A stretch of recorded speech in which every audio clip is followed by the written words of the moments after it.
hitting the go live button now. Let me play the credits just I for see fun. broadcast is live. Okay.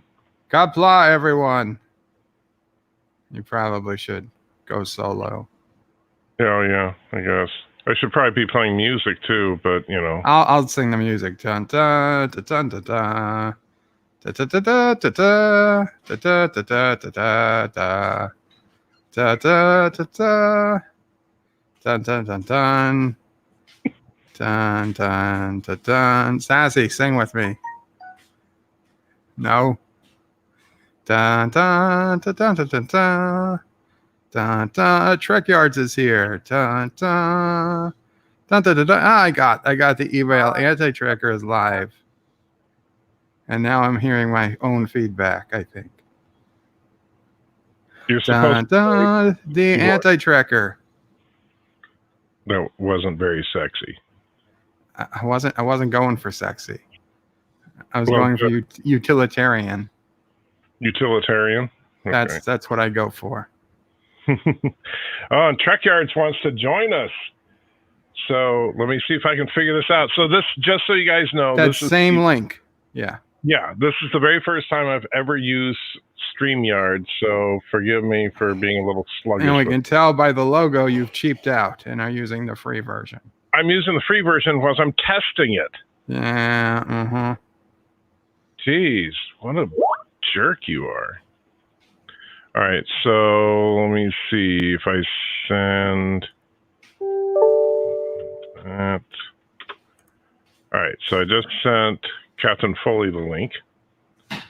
And then I just see now I got people hitting me on Skype and I got people hitting me on Twitter. Oh, they're gonna hit you. I know you should have turned everything off. Yeah. Thomas says I sound like I'm on a radio. Yeah, your audio isn't sounding as. You know what it is? I bet StreamYards only sends one channel. And I wonder if... I bet it's not... Do you still have your second mic set up? Hold on. Does that make any difference? Not that I heard. Okay. But tap your mic. Okay, well, at least it's that mic. Yeah. Well, that I'm pretty sure. And it looks like Thomas put a super chat in. Oh, and I can see that in StreamYard. So that's cool. Hello, hello, Anti-Checker, the second best YouTuber. Who's the best? I don't know who the best would be. Obviously me. I don't think so. John Street says, Vertebrae, we demand you send Thomas Potts to Karogan Mines with the other Turtistani orphans. Wow. I don't think Thomas counts as an orphan. You have to be under 18 to be an orphan.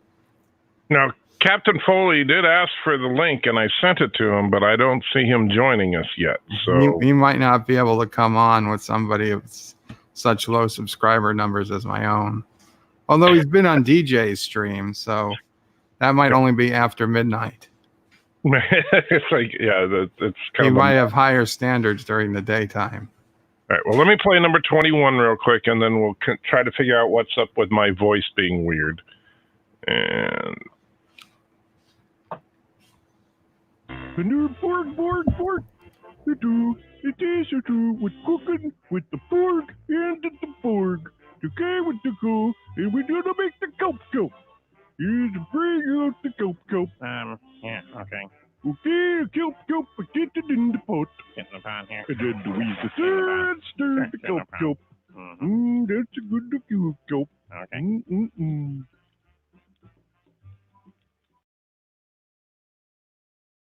So I know that made you hungry, didn't it? Definitely. Yeah. All right, so I wonder if like another microphone is on, like if it's picking up two mics. So let me tap. Tell me if you hear anything. I'm going to tap on Auntie's mic. Anything there? No. You'd hear it by now, Bert. No, I didn't hear it. I'm sorry. I was muted. And let's see, nothing over here on this webcam. Nothing on this. Oh, that I can hear a little bit, but... Oh, yeah, I'm hearing that. Yeah, but it's pretty quiet. Let me turn that all the way down. Oh, it is that one's just already really, really low, I think.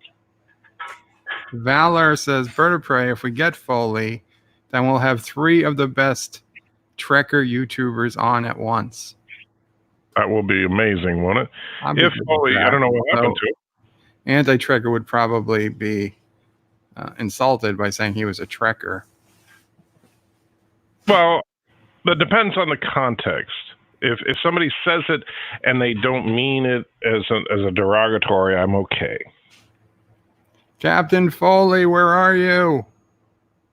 Captain Foley, are you still in the building? Paging Captain Foley. Let's see. And Dr. Alex says it's not just the voice, it's all of the stream audio. Yeah, you know what? Even your yeah, that's true. Your super chats. It kind of sounded like I'm listening to an old-time AM radio. Weird. And Captain Foley sent me a picture where he's apparently having trouble getting into Streamlab. Come on, Captain. Just click on the link. You've done this. Well, I wonder if... Well, and Piano Dean says you sound fine. Oh, thank you, Piano Dean. So I can come sing with you sometime. Rock Salt says, goes into Windows settings and check your mic. Well, the mic, this is the mic, right? That's... Yeah, I mean, I'm hearing the tapping, so it's the right mic. But I'll send you, Rock Solid, since if you know a little bit about this stuff, I will send you the link if you want. He does have XSplit open. Yeah, I'm going through XSplit. That's probably your problem. Why would that be my problem? I have no idea, but he brought it up, so. Welcome, Alexander. Thank you for keeping an eye on the chat while I'm trying to figure this crap out. No problem. I can do the chat. Yeah, we know that. 1983 says Anti-Trigger sounds like you have a lisp. Wow. We weren't going to tell him. You weren't going to tell me about the lisp? Well, we just figured there was nothing you could do about it. Oh. Well, isn't there like speech therapy and stuff? Yeah, it costs money. Yeah, that's true. It's waste of money. Waste of money. That money is better spent on treats for Auntie. Oh, that's true. I do have plenty of treats for Auntie, so. Oh, yes, the man bun is causing the problems. Piano Dean has identified it. Ah, thank you. You got to cut off the man bun. And Sean puts in £2, says, finally seen Picard. Very slow pace to start. Wow. I would have said the opposite. Well, I think that it's deliberately paced. I wouldn't necessarily say it's slow, but it is definitely, like, it's not hyperkinetic fast or anything. And Sci-Fi Nation has found out the secret. I'm doing the stream, and Anti-Trigger has called into me. Yeah, Anti-Trigger sounds like you're doing a phone interview, but I sound fine. Yeah, it's got to be something with the XSplit settings then. Sean, I thought the pacing was actually pretty good. In fact, I was on the high side of normal for the first, probably for most of the episode. I was genuinely surprised at how much information dropped. How much information they gave us so quickly. But I understand some people. The dream sequence was slow, but it was a dream. And someone said try lots of overlapping audio. I'm waiting. Oh, yeah, I do see you now, Captain Foley. So thank you, Joseph. Captain Foley, kapla.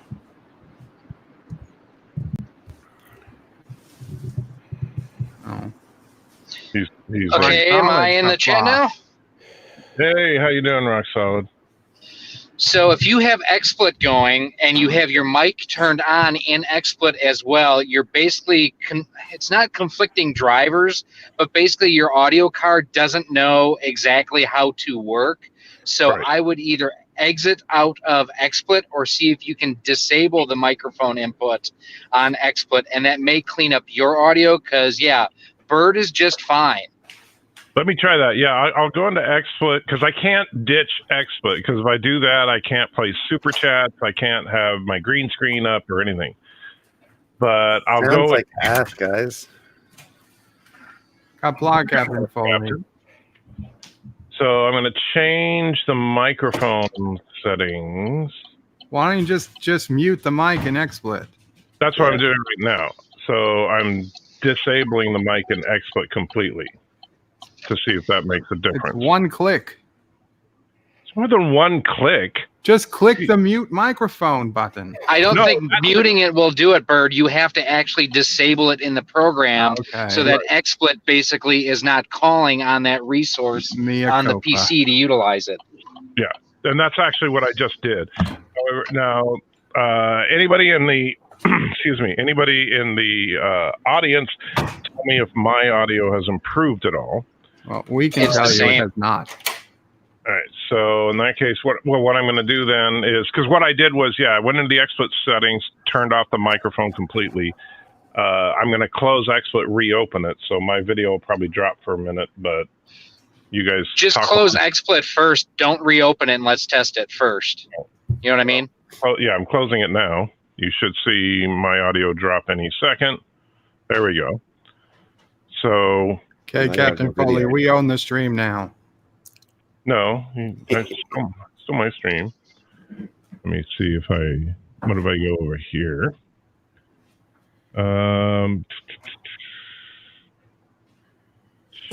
Just pull the USB cord out, Anti-Trigger. This is not a USB mic. There's a USB somewhere. What, you want me to completely disconnect my mic? Then I won't be able to say anything.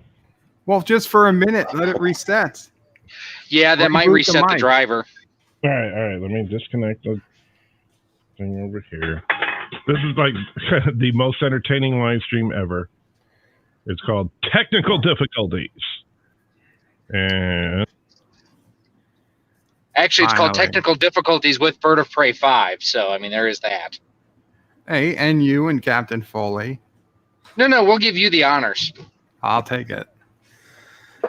Can you guys hear me okay and everything? You sound excellent. You sound Captain. good. Yes. As always. I also look fantastic. It's that Canadian maple syrup. That's right. Comes through. Rock solid. Why can't you get an avatar? Because I'm on my phone. I'm driving to grab something for lunch really quick, so I just don't have it stored on my phone right now. Amateur. New. Amateur, I'm providing tech support via car without even looking at anything going on, you putz. Be nice. I love you, Bird. Yes, I am one of those where I actually use my turn signals while I'm driving, so. How dare you? This is the way. See, because I've had issues, and I don't know, I'm hoping Anti-Tracker you can hear me while you're trying to get everything reconfigured. So I have had issues with Streamlabs where it's not that it mutes the audio, but it doesn't recognize the driver properly when I boot up into Streamlabs. Not Streamyard, but Streamlabs from time to time, where it sounds very much like you were with muted audio, muffled audio. I've had to go ahead and diagnose my microphone issues in the Windows setup and everything. And once it kind of restarts the audio drivers, it works just fine. He can hear you. He's posting in the chat.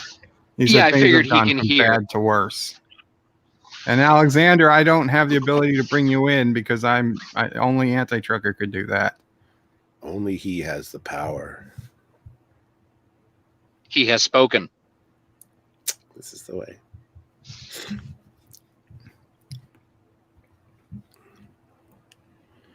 So he can't seem to get his mic back on. Well, joyous. Can you use a backup microphone for now, Anti-Trigger? Use like your video camera, your webcam microphone or something for now. Max Mercer. This doesn't feel like Star Trek technology at all. Oh, also make sure, Anti-Trekker, that you're changing the microphone setting in StreamYard, because StreamYard will change the microphone on you Yes. if it loses a signal. You've got to StreamYard go back to the cam mic setting, the gear icon in the back studio of StreamYard, and reset your audio that way. Hello? Can you not hear me? Yes, no, we Now hear we can you. hear you, yes. I'm on the webcam mic right now, so. And that's what it sounds like. Yeah, I but it know. sounds like- The settings in StreamYards, no, that never changed because that's not pulling from the mic directly. It's pulling from voice meter. So I'm thinking maybe I need to shut down voice meter and restart that as well. Yeah, I see. When I disconnected the USB interface from my main mic, it went dead, but it won't come back on. Yeah, it sounds like voice meter needs a refresh. All right. So Here's the other thing that you may need to do too is StreamYards. You may have to launch the programs in a specific order to basically set priority for who gets what access to what drivers essentially. So since you want StreamYards to have priority for the microphone, that should be what you launch first.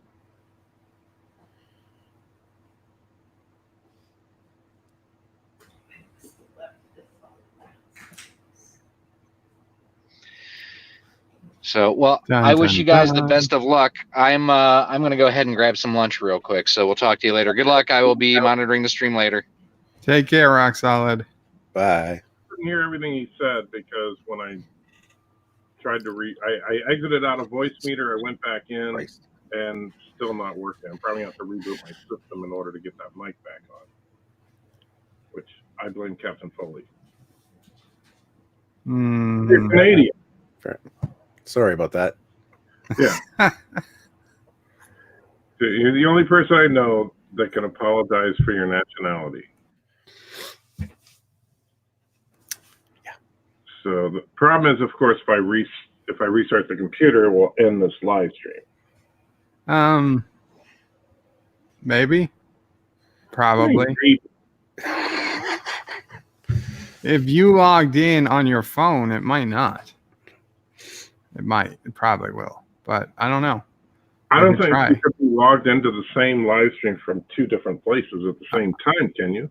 I have. Okay, I don't think you're supposed to be able to do that. Well, you know, what you're supposed to be able to do and what you can do are usually two different things. You know, Scotty would Cinnabon be Bunny what Scotty would tell you. The stream stays. It won't go anywhere. But I don't know about that.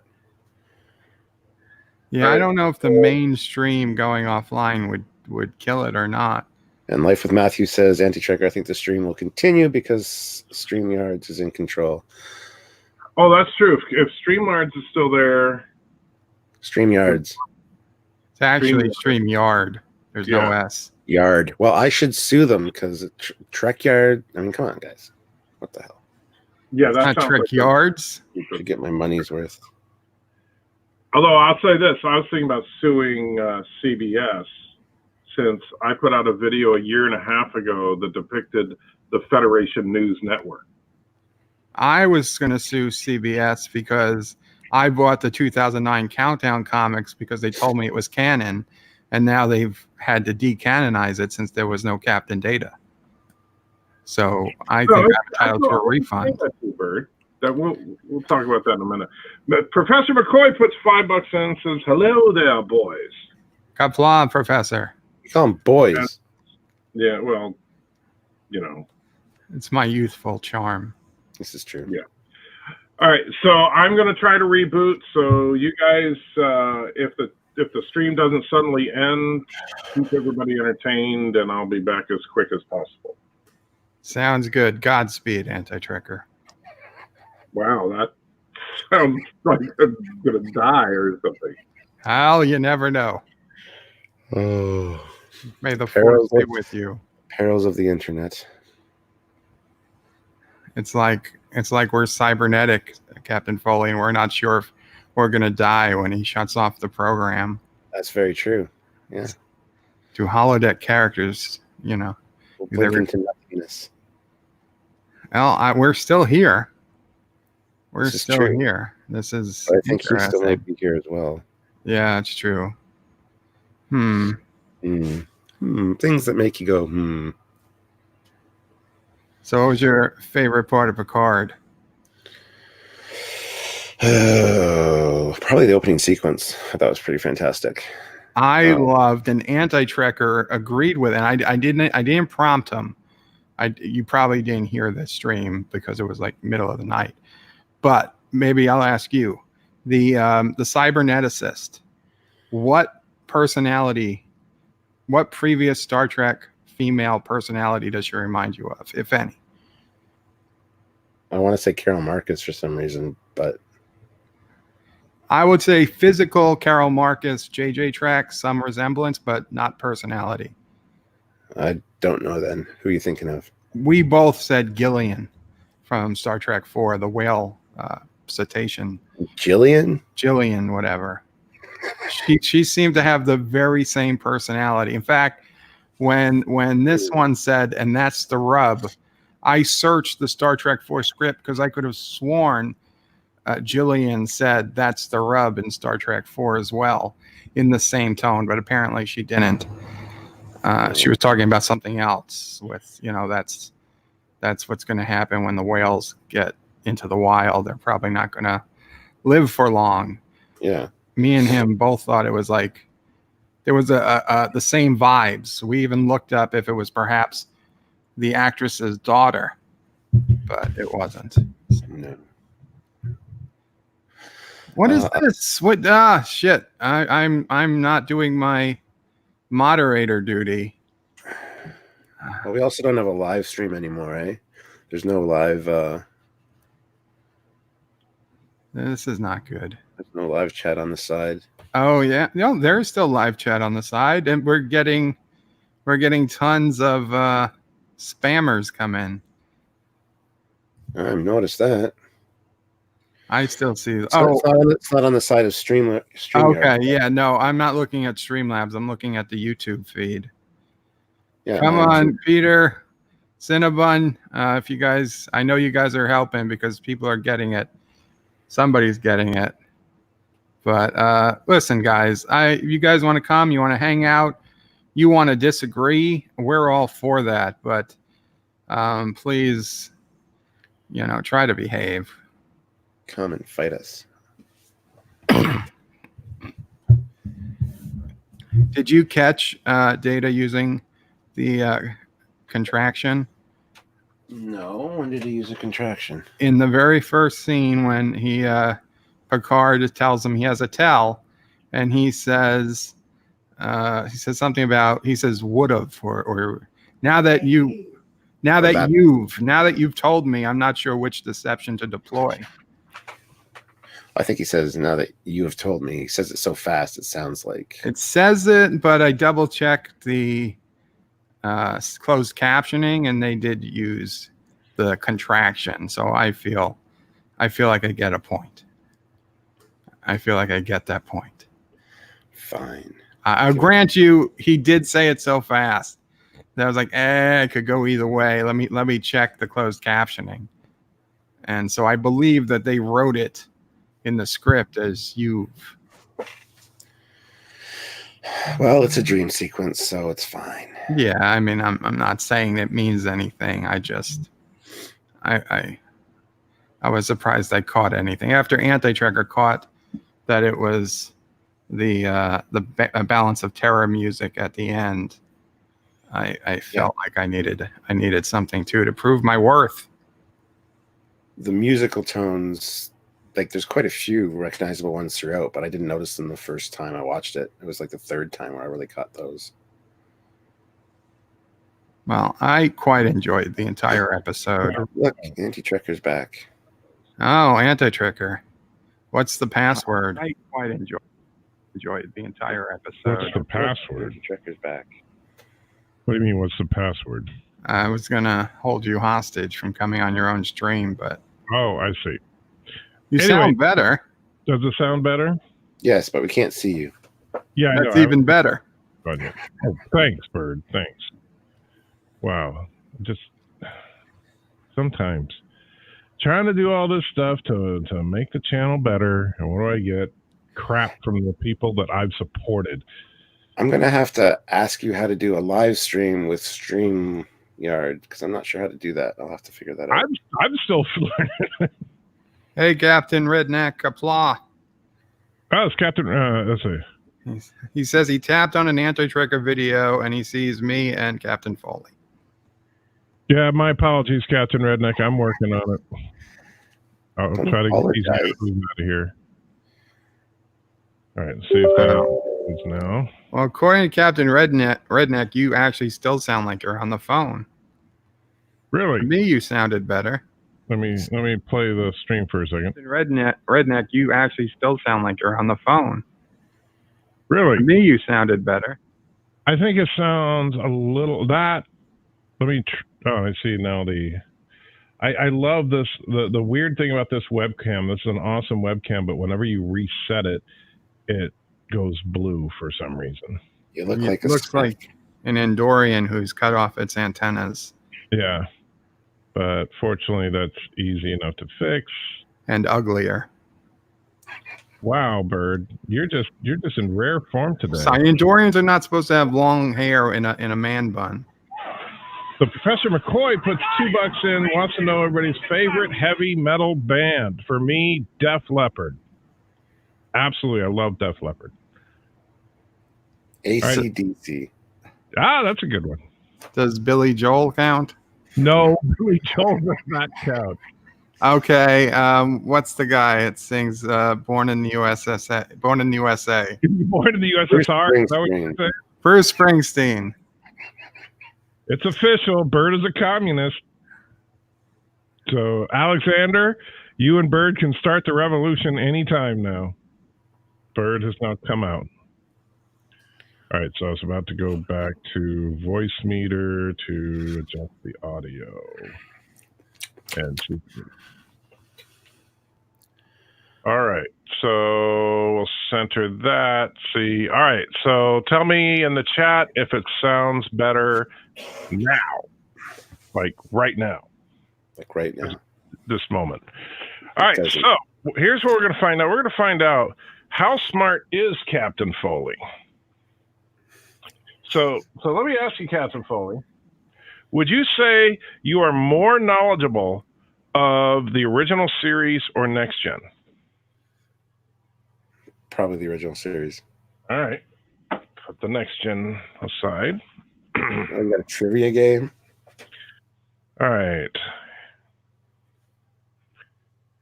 All right. In the episode Metamorphosis. Okay. What planet is at war and needing Hedford's medication? No idea. Wow. Can I ring in? Okay, what planet, Bert? Kronos.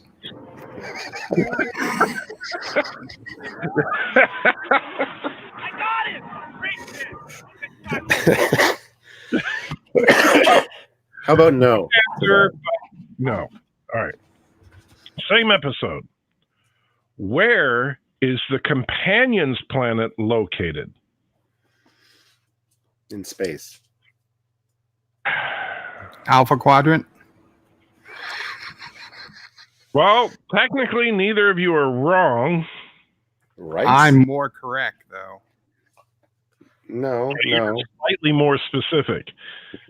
Captain Foley just figured it's, somewhere in space. You narrowed it down to 1/4 of one galaxy. So we'll give that a big fat. Okay, here's an episode I know you love, Captain Foley. Spock's Brain. Oh, joy. All right, okay, you tell me, what's your favorite episode from the original series? That's tough. There's too many, but one of them would have to be the spammer's back, I see. The Enterprise incident. Okay. So while I'm looking that up, I see. Now here's a question. Hold on. I need to get to. I hate that they changed everything.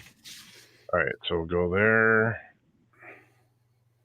I'm going into stream settings. I got it! Great Sorry, I'm just trying to see. With this new YouTube setup, I'm trying to see how to turn on slow mode here because of the spammer. So bear with me. I don't know why you keep timing them out and not just boot them. Yeah, by the way, guys, I appreciate those of you, the mods, that are trying to stop the spammer, but don't time them out. Select to hide from view. That will permanently ban them. So, yeah, these people were not interested in having them come back. Let's see. No. Live chat. Enable slow mode. Wow, they really know how to hide it with this new system. All right, so slow mode should be on now. That should take care of it. So slow mode is now activated. I apologize. And thank you guys that have been trying to deal with the spammers. If they do come back, obviously they can't put chat after chat after chat. But yeah, don't time them out. Actually hide from view so that they cannot come back. That's what we want with idiots like that. I'm not interested in people that are that immature. And yet we're here. You know, and you know, my crime is probably the fact that I didn't hate Picard. That's my guess. Because the last time I'm trying to remember, it wasn't Rise of Skywalker. Last time was probably because of Captain Marvel. All right, or it's the Enterprise incident. That's third season, right? Yeah, page 231. All right, so this is Captain Foley's favorite episode, and Captain Foley is, of course, well known as being one of the masters of Trek information, so there's no way that I could possibly stump him. So, in every episode, this book has 2 questions for every episode. So, this is actually new, so you should know this one too. What is the name of the Romulan sub-commander?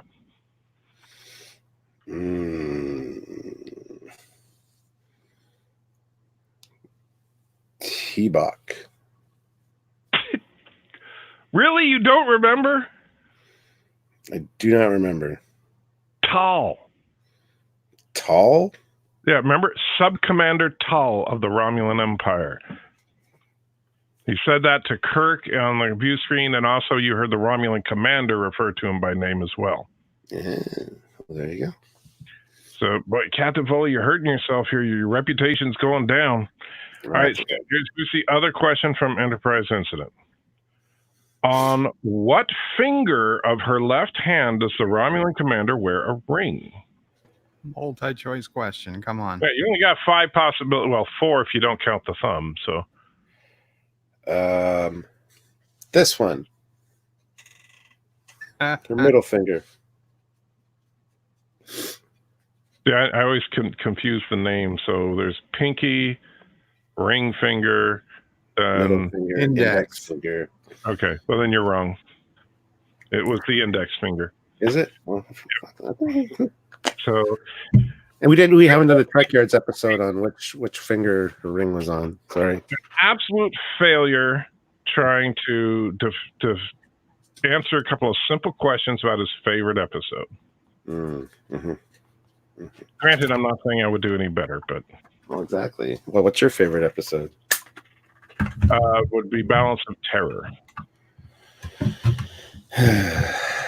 I don't have any specific questions. Richie says that's fully a ship question. Well, that's not even fair. That's what about me, Anti-Tracker? Don't I get a... Yeah, so next gen or original series, first of all, Bird? I want parallels from next gen. Okay. Yeah, I know you love that one, so let me...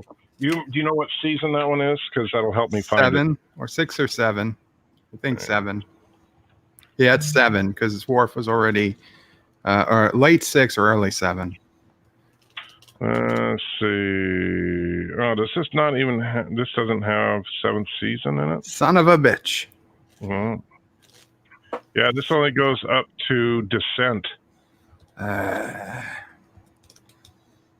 So something from seasons 1 through 6. Or okay, Space Seed. Yeah, that would not be a next gen episode, but all right. No, I know, but next best one would be Space Seed. How old is that? Obviously, the book was published after season 6 and before season 7. Let's see. Space Seed is season 1 of the original series, isn't it? Yes, Chekhov wasn't on it. That's right. And so there it is, page 88. And Sean says, settle please, Galaxy versus Sovereign, who wins? Galaxy versus Sovereign, that's a no-brainer. Sovereign would completely smash a Galaxy class to pieces. I asked Captain Foley Galaxy versus Intrepid, and he said it was too hard to call. It would depend on I think many that's what factors. he meant, because and we'll get into that in just a second. If we play Seen It, you should invite. You're absolutely right, Thomas. When we get to where we can play Seen It, we will definitely invite Captain Foley. Every time you get something wrong, you'll have to have a drink, because we all love Captain Foley when he's drunk and starts taking off clothes. All right, you ready, Bird? Yes. Okay. Where is Starbase 12? Alpha Quadrant. I mean, like what exactly are they supposed to say? What planet? It's not orbiting a planet. Well, it's actually the coordinates. The name of the 321 point. The Alpine system. No, it's in the Gamma 400 system. That would have been my next. You might remember Kirk's when Khan says what's going on. He says, we'll take you to Starbase 12 in the Gamma 400 system. It's our, I didn't want to say anything, but I think Kirk made a mistake. Hello, world. Okay. All right. So here's a good one for you. And Professor McCoy says thoughts on the Odyssey class. That's the one from Star Trek Online, right? That it also made an appearance in the Countdown comic for Picard. Yeah. It's the Verity. My thoughts on it, it's a fine design. A lot of people don't like the double neck, or like the negative space in the neck. I think that's kind of cool, but it is a lot of wasted space that they could have, useful stuff in there. Other than that, it's a pretty interesting design. So I think it's fine. I personally think it just looks like a wannabe Sovereign. Well, it's basically what it was. I mean, it was designed was a fan design to make the Enterprise F. Right. That's what it came from. So, I mean, that was basically the blueprint was look at the E and go one step ahead. Right. Now, but so as far as first let me ask Bird the second question from Space Seed, see if we can get 1 out of 2. Remember, Bird, if you get this second one, you will still have beaten Captain Foley in a fair game. Where and when did Khan rule? Earth, 1996. Okay. Out of the 4 parts of the answer, you got 1 of them. Okay. Where and when? That's 2. Right, but actually there are, in fact, based on the answer, India area, the west, the east. Well, all right, I'm going to give it to you because the actual answer is Asia and the Middle East. Yes, so that's what I meant to say. All right, so now the win, you got half of the win. 1994 to 1996. So close. 1992 to 1996. Son of a bitch. I knew it was an even number. And it was actually, I mean, think about it. Bill Clinton was elected, and then immediately Khan took over. That's what happened. You don't remember that? I do. I remember Bill Clinton giving all of our secrets to Khan. Yeah. So that's what happened. All right. So back to the original question from that super chat, where was Captain Foley a Intrepid class versus a Galaxy class, assuming equal commanders and crew. We're not putting Captain Kirk on one and Bird of Prey on the other. So we're assuming that we have equally competent crews on both ships. So it's tech versus tech. Well, and then I'd say probably the Intrepid would win. And that's what I said. It's a sturdy little ship. It's got, it's tough. And it's maneuverable. modern tech. That's the thing. It's like if you take a destroyer built today and throw it up against a World War II battleship, the modern destroyer is going to win, even though the battleship is a much bigger, much more intimidating, and from appearances, much more heavily armed ship. The destroyer can basically take it out with one missile from 200 miles away. I mean, that's 70 years difference. This was 20.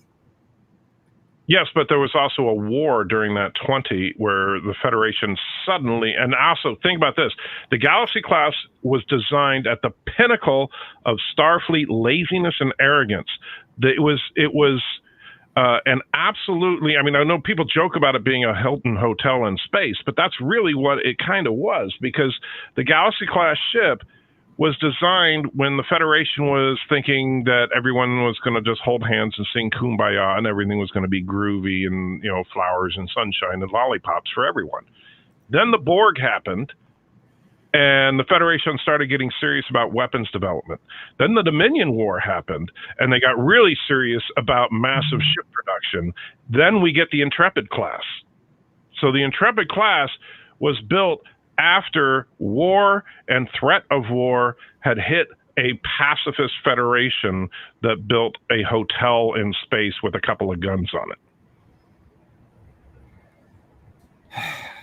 You make a good point.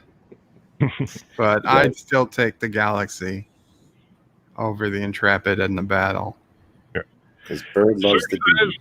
I got to say, Surf Tectonics has a good point. Every question you can ask, if you use quantum and gravity, you get 25% credit on any question.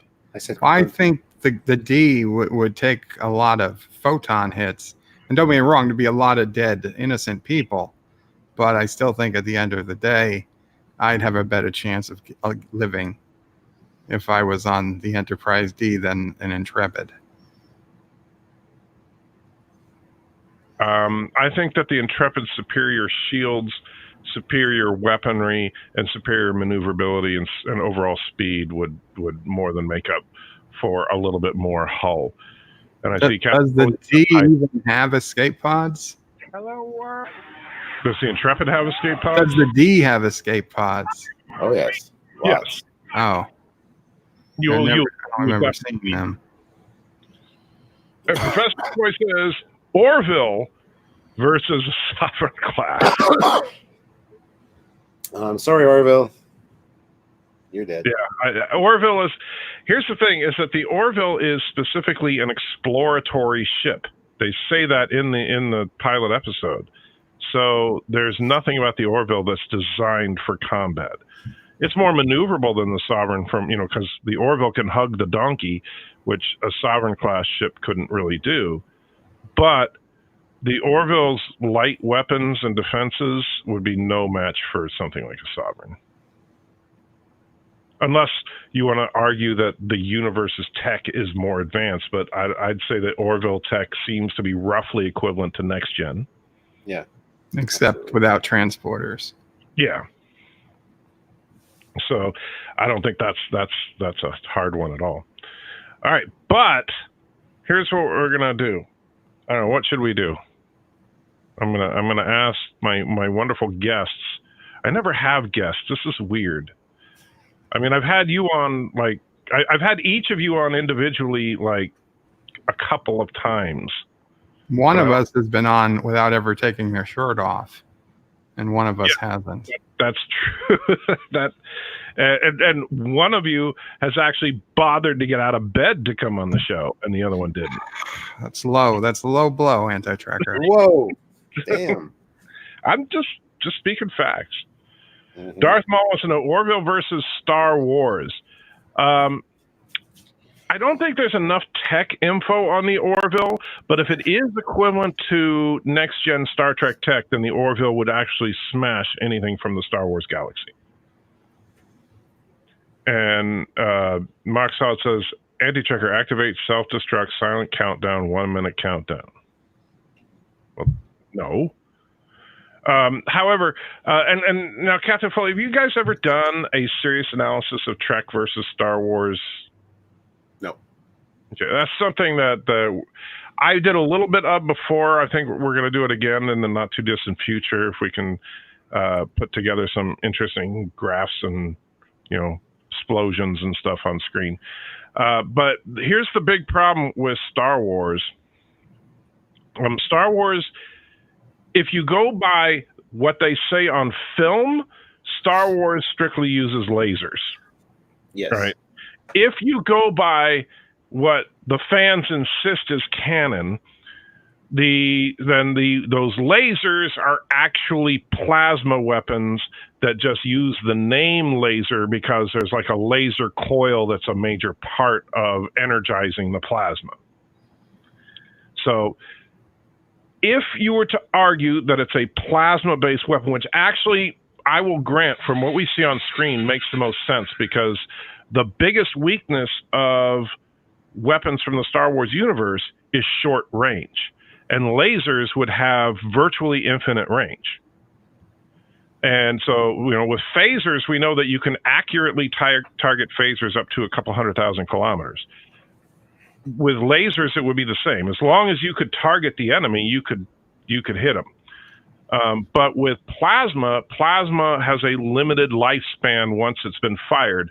So once it's gotten a certain distance away, it's out of energy and it just dissipates. And we saw that in Star Trek with the Romulans, and we see that in Star Wars with the incredibly limited range that Star Wars weapons have. And that's where the battle breaks down, basically, because Star Wars, like an Imperial Star Destroyer, may have 400 of these plasma cannons all over the ship. And if it was, close to a Federation starship, it could eviscerate the starship in a single volley. But the starship can take pot shots from 100,000 kilometers away without even breaking a sweat, because that's not even long range for them, while the Star Destroyer has a maximum range of about 20 kilometers. So there's no contest, because basically the Star Destroyer is never going to get a shot off. What do you do? Well, that was a lovely belch. That's what I thought. Peter Wow. Quinn says that the spammer's gone. Redneck wants the slow mode off, and he tagged all of us. Oh, okay. Well, let's see. We'll give it a shot. So go to. Man, I do not like this new system. All right, so. And hold on, I'll be right back. Sound like he said, "Hold on, I'm going to pee on your back." You wish. You wish. No, I definitely don't. And Bird is also on a Geloja break. So Captain Foley and Bird are crossing the streams even as we speak. We have in New York and just to his north in Canada, two nerds pissing in the wind live on the internet. There you go. All right, so while they're doing that, I'm going to mess around with the audio settings a little bit. I know the audio is not sounding the best, and I'm still trying to figure it out because it's a problem with the program Streamlabs that I use. Check. Nah, it's still I was done by the time Foley left, just to be clear. Oh, I thought you were still peeing. All right. So I'm still messing with my audio to try and get it better. And how's that sound to you, Bird? No different. No different? Really? Oh. I can hear a difference. You can't hear a difference at all? Well, I only have one headphone in. Let me put in the other one. New system. StreamYards is easy. Well, it depends, DJ, because here's the problem is that it's when you layer program on program on program. So StreamYards by itself, yes, is very simple. If I had, but the problem is that if I want to be able to play, Super chat. play say a super chat, the audio from the super chat will not play through StreamYard. StreamYard it doesn't work that way. It will only pick up your microphone. So the only way that I can get that audio is to run it through a third program called Voice Meter. But when you run it through Voice Meter, now I have the audio from my microphone going through a a USB interface to get to the computer, and from that going into voice meter, and from that mixing with the system sounds for the computer, and then feeding to Streamyard. And that's where we're having the problem. Somewhere in there, it's just not coming out right. Captain Redneck throws in $2. Thank you, Captain, and says Quantum versus Burnham. I dare you to try. Well, Bird, what do you think? Quantum always wins. But you see, here's the problem. Quantum does always win, but so does Burnham. See, I don't believe Burnham actually exists. Quantum does. Quantum shining at me. So Captain Foley, I don't think he was out. It sounds like he was taking some in. Wow. No, I had to let the dogs outside. The dogs Valor says Galaxy X versus the Defiant. That'd be a tough one. I'd say the Galaxy X.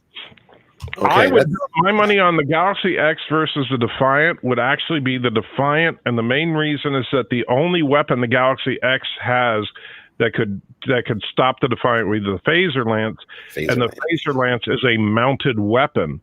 So all the Defiant has to do is stay behind the Galaxy X, and the Defiant is much more maneuverable and significant, and so I don't think that there would be much of a chance for the Galaxy X to maneuver that phaser lance into position. Well, it'd be under the assumption that the Defiant had to first get close to the Galaxy X.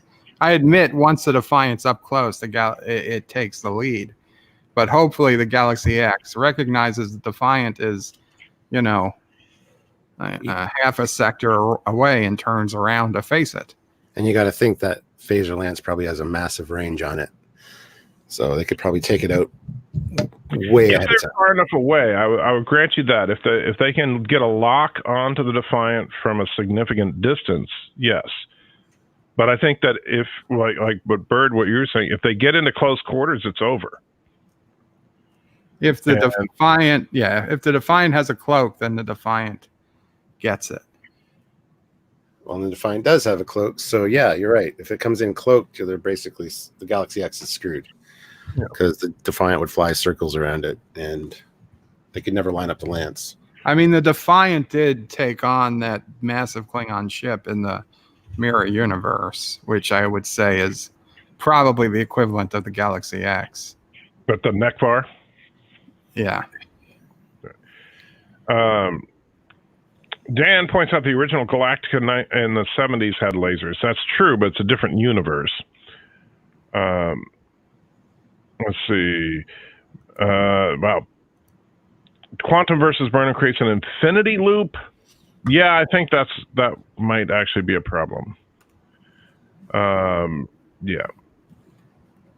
And Roxanne says, I have not figured out how to capture gameplay and use an external mic with StreamYard. Well, that's kind of what the voice meter program. I don't know if this is the same problem you were having, but the audio is where the big problem comes in for me. Like, obviously with XSplit, I can put any video on the screen I want, but with the audio, even though XSplit can capture system sound and mic sound and mix them, and it works great, for StreamYard, it doesn't work that way. So I'm probably going to have to, I don't know, look for a better way to do it.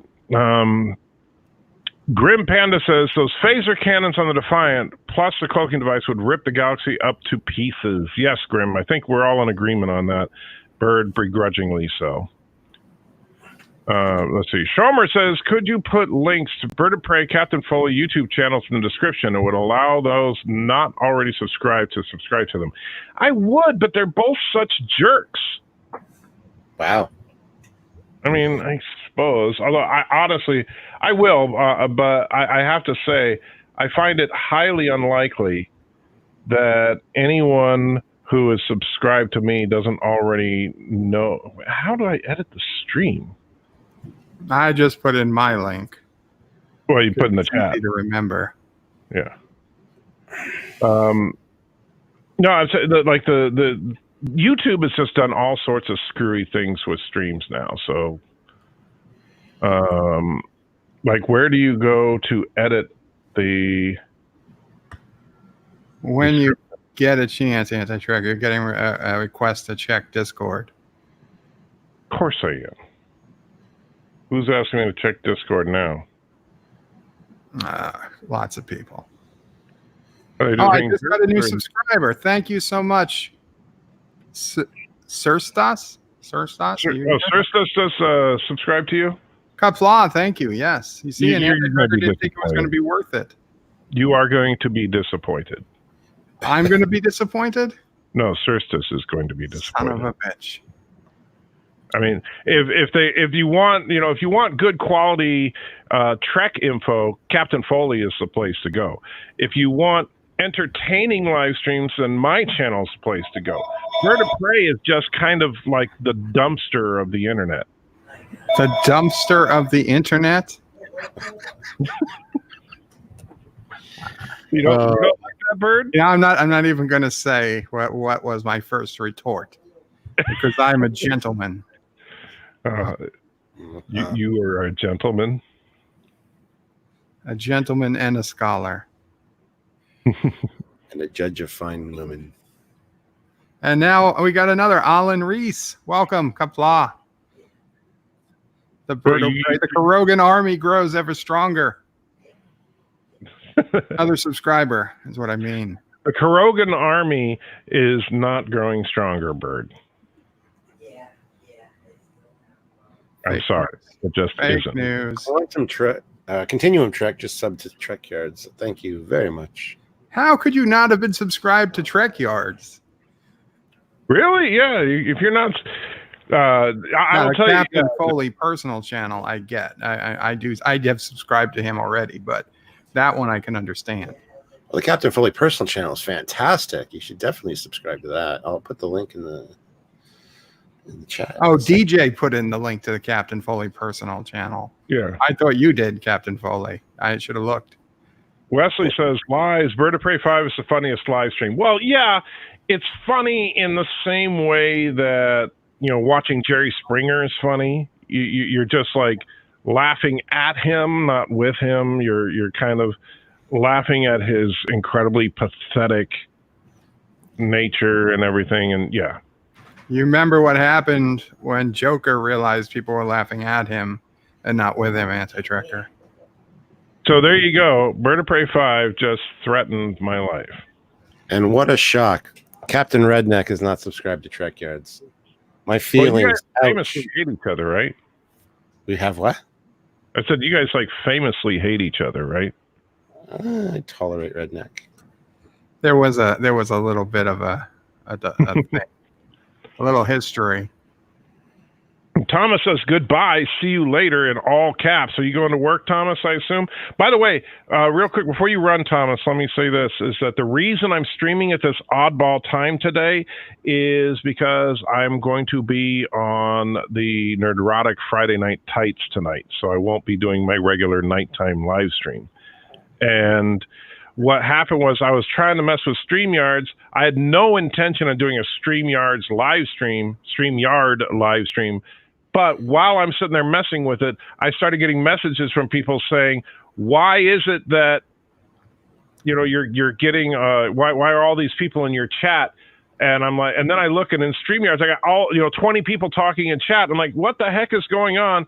Because apparently if you go into StreamYard just to mess around, it sends a notification out to everybody to come on, join the, and so it's like,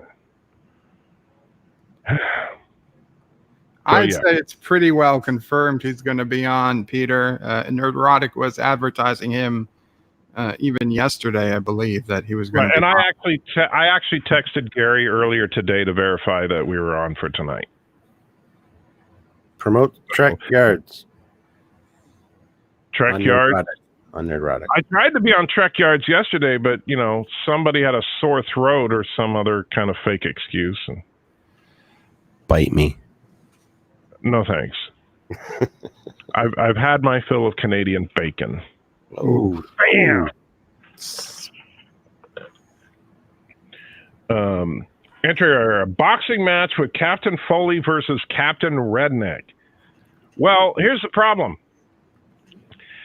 I would have to go with Captain Foley, and here's the reason. It's nothing against Captain Redneck, but have you seen Captain Foley without a shirt on?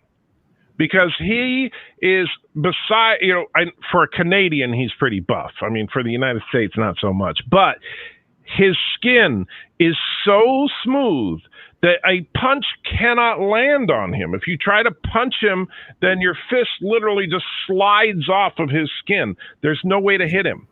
No, but Canadians don't use oil. They use syrup, so it sticks. Yeah, but you see, that actually works against him, too, because, you see, you can't land a direct blow, so your hand just kind of slides over, but then it gets stuck to him, and so now you're tied up. No, there's no hair to get tied into. If it was me or Lore, and we had syrup on our chest, then you'd get tied up. Like, Bird, if you and Captain Foley ran at each other at high speed into a collision, the resulting fleshy thing that came out of it would, I think it would be a lot like Bill and Ted's Excellent Adventure, when those two aliens ran into each other and turned into one giant smart alien. I think it would be more like the transporter accident from Star Trek The Motion Picture. What we got here didn't live long, fortunately. Yeah. That spooked me out as a kid. I think Captain Redneck would win because I'm Canadian and I'm too nice to actually, hurt him. But you see, that's why Canadians have evolved your skin slippage abilities, because you won't hit somebody, but they can't hit you. So actually it ends up being a draw.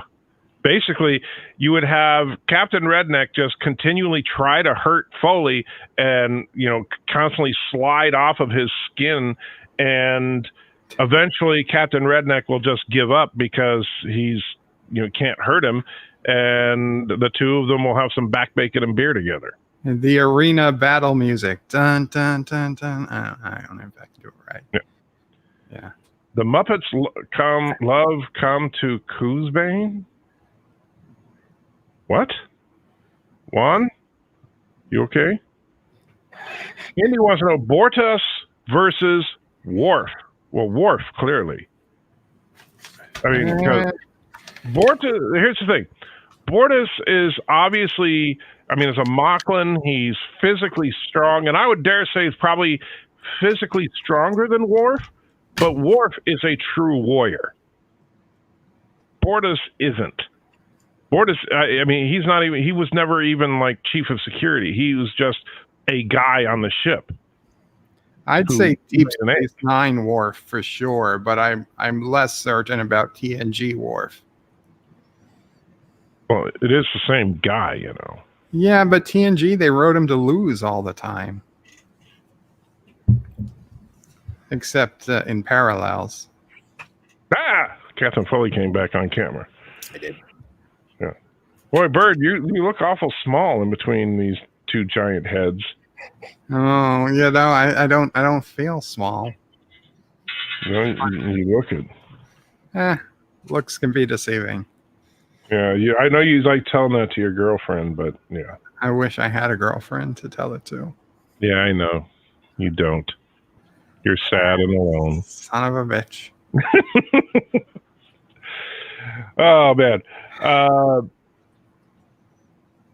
And Captain Redneck thinks I'm fantasizing about Captain Foley's smooth skin too much. No, it's not. I'm not fantasizing. I've seen it. And so I'm trying to get that image out of my head. But yeah.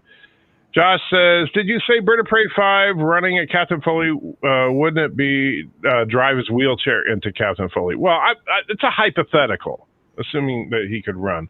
Because if it was like Bird driving his wheelchair into Captain Foley at high speed, what would come out would be like this blob of flesh that also looked like kind of part Borg. And Juan says, the bit where Kermit was on the planet Coosbane 2, aliens ran into each other and exploded into a bunch of little aliens. I do not remember that. But then I don't think I saw Muppets in Space.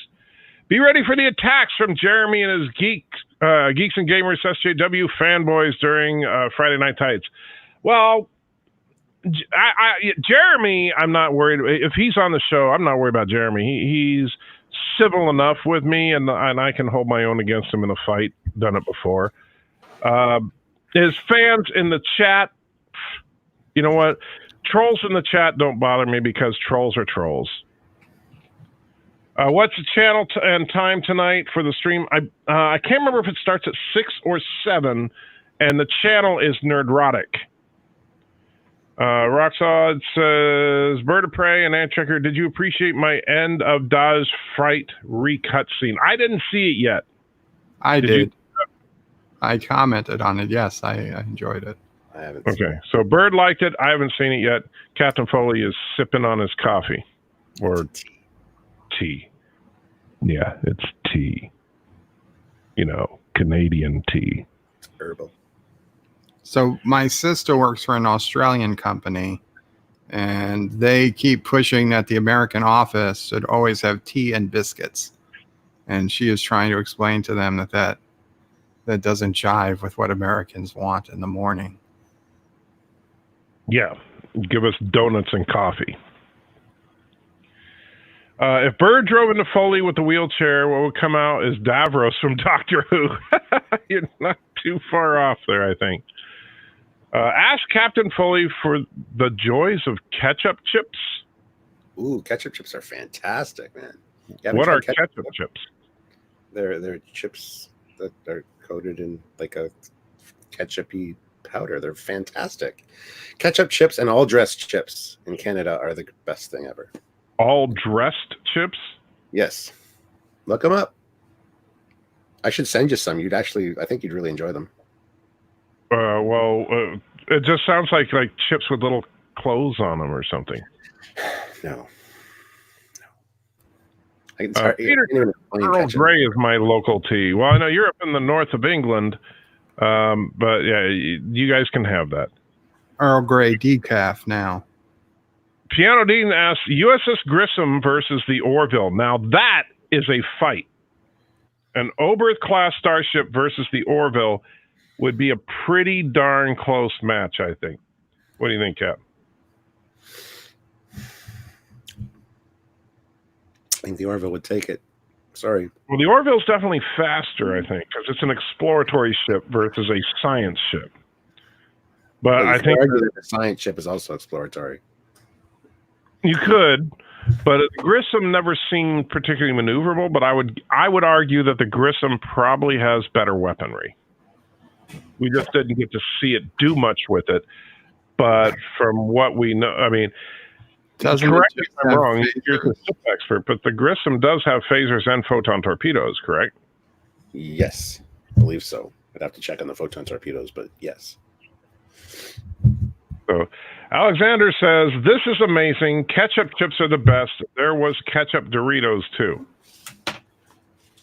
Well, that's right. You're in Canada. It's just weird to think of you as Canadian because you're so weird. And Captain Foley is weird, but a different kind of weird. Captain Foley's like a nice kind of weird. You're just like a, wow, am I in the Twilight Zone kind of weird. Is that typical French Canada, by the way, that they're just like really bizarre and strange? I don't like French Canadians. Oh, sorry, Alexander. You heard it. Captain Foley does not like you. That was kind of mean, especially for a Canadian. Sorry. Yeah, sorry. Sorry. Now we're talking about some Star Trek, okay? All Trek Stream nerd fights would last 3 to 4 minutes before both competitors hyperventilate from extreme physical activity. Wow. Alexander says he's going to send me some ketchup chips. I will try them as long as they're in a sealed bag. Don't send me loose open food products. I will not eat them. I'll send you some good stuff from Canada if you want. Oh, sure. As long as I assume you can send that over the border. I don't know. Don't see why not. Lord Charles Grey was a native of Newcastle upon time too. We have a monument with a statue at the top for him. Is that why Earl Grey? Oh, because Grey. There's an Earl Grey. That makes sense. Who is in command? Because I don't think Captain Mercer is a good combat captain. He did pretty good. It doesn't, well, but we're kind of arguing, like, if you're going to argue X ship versus Y ship, you got to take out of it the command structure, because, like, if you take anybody with a no-name person versus the Enterprise under Captain Kirk wins. And it's not just because of writing or anything. It's just that Kirk has a reputation of facing down with bad guys that are multiple times more powerful than him, and him coming up with a clever way of beating them. Right? So that's just Kirk's expertise and everything at work. So you have to say Constitution class versus, whatever the other thing is. And Searstis, it is pronounced decals, not decals. Decals. Wait, decals? What's Yeah. a decal? Exactly. A decal's the stickers you put on a model. No, there's a decals. Is that what you actually call it, Bird? No, it's not. Okay, I was gonna say I know your pronunciation on something's a little off, but decals? That sounds like a fantasy world monetary value. That'll cost you 17 decals, my friend. And DJ Odyssey's asking who runs a better panel, Anti-Trekker or him?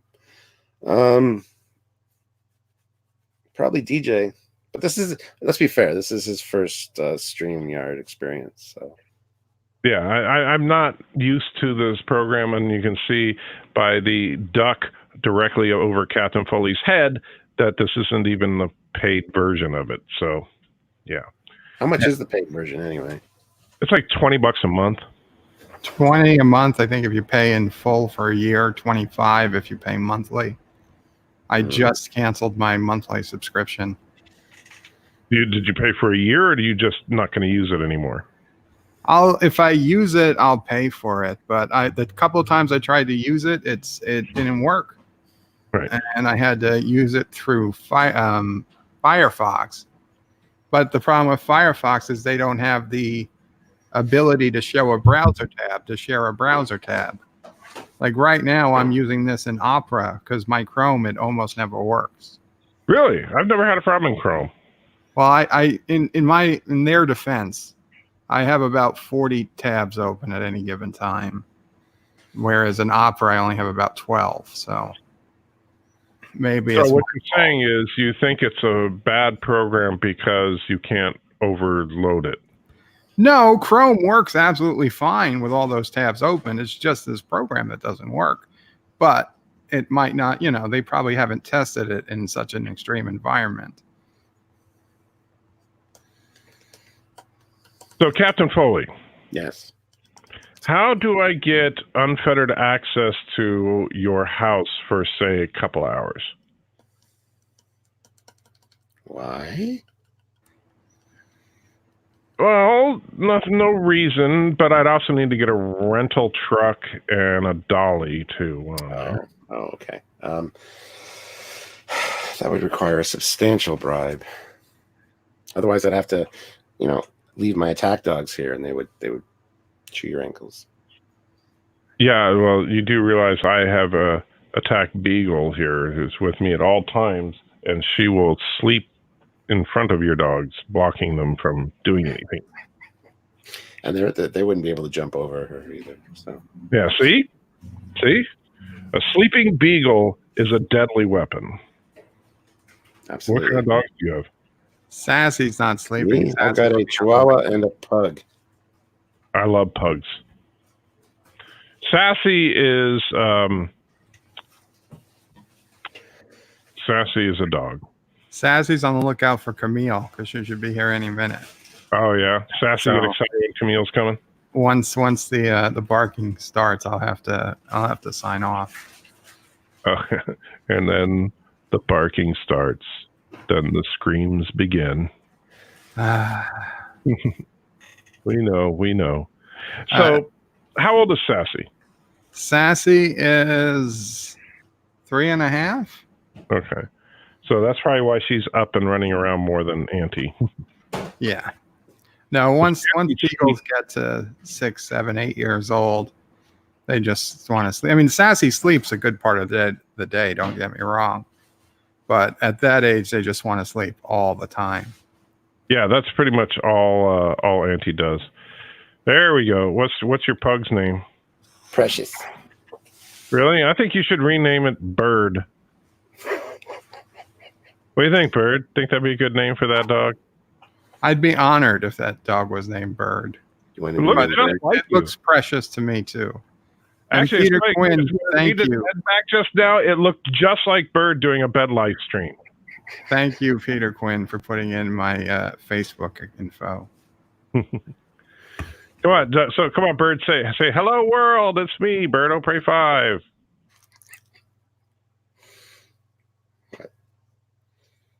You can do it, Bird. Come on. Bird's being a jerk now. Oh, I didn't realize I muted the microphone. I was saying it. I was like, Hello okay. world, it's Bird O'Prey 5. It's Pug Yeah. O'Prey 5 even. So yeah, remember when your dog poops, they make antimatter. That's true. Auntie is a fine producer of antimatter. But yeah, pugs are really sweet dogs. I love Auntie, but oh wow, you turned on your camera. Yeah. Captain Foley's dog. Tell me you don't look. Do you have? Is your dog still there, Captain Foley? Precious. Hold on a second. I'm telling you, they're like separated at birth here.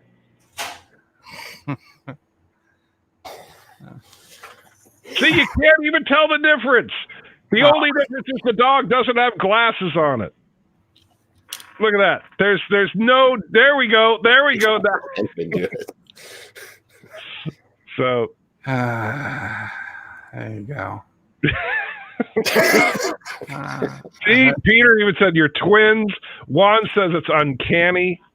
It's yes. Alexander asked where I live in Canada. I'm in London, Ontario. So yeah, there you go. So why don't you guys call it like New London?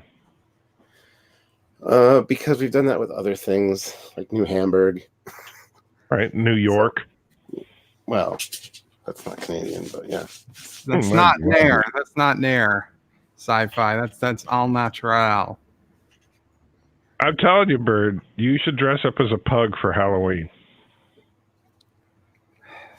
You'll get treats to last you forever for Sassy.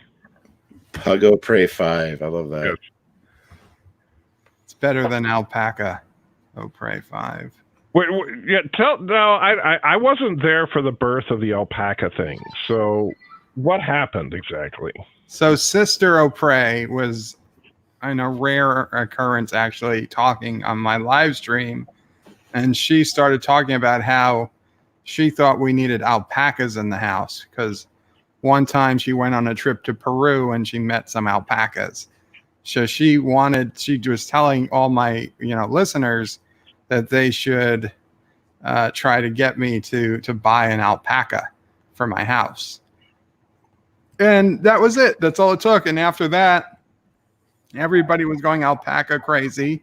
Then Cinnabon made this crazy video with alpacas staring at me and their eyes exploding and saying, Bird O'Prey 5, we love you.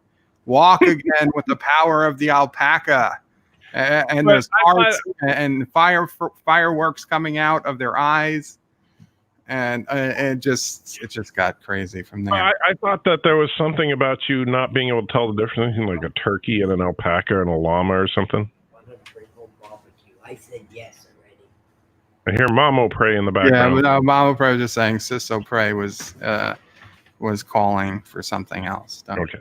I thought someone said something about like you were playing a game and you couldn't tell the difference between a turkey and an alpaca.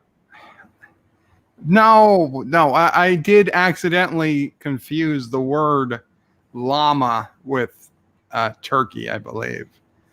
So you were looking at a turkey. Ostrich and llama. I So you confused. were looking at an ostrich and you said it was a llama. I was looking at an ostrich and I said, yeah, llama, or I was looking at llama and said it was an ostrich. I forget which. But yeah, no, alpacas just weaseled their way in, and then, alpacas became a thing in space engineers and Right. Kind of like with me and hobbits. you are actually a hobbit, so we still have not seen your legs. So? I mean, we saw that fake leg you put up that had a knee brace on it, but that was my leg. It didn't look like a leg. It looked really swollen. Yeah, because I had surgery. Yeah, surgery. I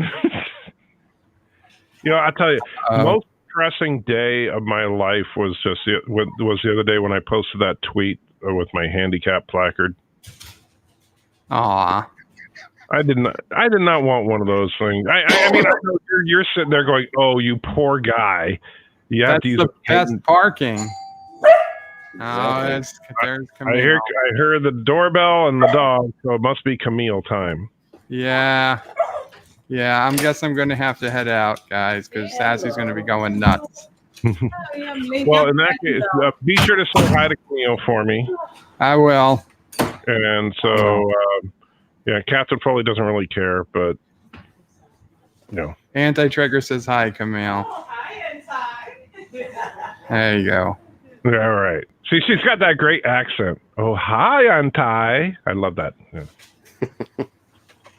And so Sassy's actually being pretty mellow. Yeah, no, actually, so Sassy is now sitting nicely on the bed, not my bed, the other bed for Camille to pet her. And that's Sister O'Prey. I got to go, guys. All right. Blah, take care, guys. Bye, Pug O'Prey. It's a new thing, Okay. eh? We got to make that a thing, guys. All of you guys that hang out on Bird of Prey's live streams, remember, he is Pug O'Prey 5 from now on. Because that's scary how much he looks like a pug.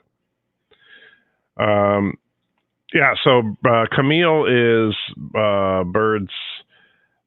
she's kind of... I'm trying to think of I don't know her exact title. She's not really a nurse, but she's like a caregiver for him. She, basically gives Mom O'Prey a break and helps take care of him. Nice. And and she's really nice. She had surgery not too long ago. She's recovered, so that's all good. She didn't have a botched surgeon like me. I'm never going back to Canada for surgery, that's for sure. Where'd you go in Canada for surgery? I didn't, but I just want to pretend I did because they botched the surgery. Gotcha. And I figured maybe my surgeon was from Canada. Schrober says, come on, fellow nerds, 92 watching, only 57 likes. Hit the like button and subscribe to the channel if you haven't already. Hit that bell for your anti-trekker live stream and upload notifications. Thank you. And Sci-Fi says, Hobbit Trekker. I still don't understand why the Hobbit thing stuck, because do I look short to you? No. Yeah. But apparently everybody thinks I'm a Hobbit. Now, I do have a couple of things in common with hobbits. I like to eat too much. Mm-hmm. I like to drink too much. And they do other things that are not legal in this state, so I don't do them, but I would do them too much if it was legal. CBD soda bottles. Yeah, but CBD sucks. It's good for my back pain. Really? Yeah. I'm jealous. I really am, because CBD does absolutely nothing for me. I've tried it a million times, and because it's legal here. It's the other stuff that's not. They're like raspberry flavored. They're so good. So there you go, Captain Foley doing drugs on my live stream, trying to get my channel banned. Thanks. Everyone take turns speaking Klingon for 3 minutes. That's about all I can say. Good line. You had surgery in Turkestan. Actually, it was Kuroga. That's why I got screwed up. Would Galaxy class ships be better without the saucer? I think so. Oh yeah, absolutely. Yeah.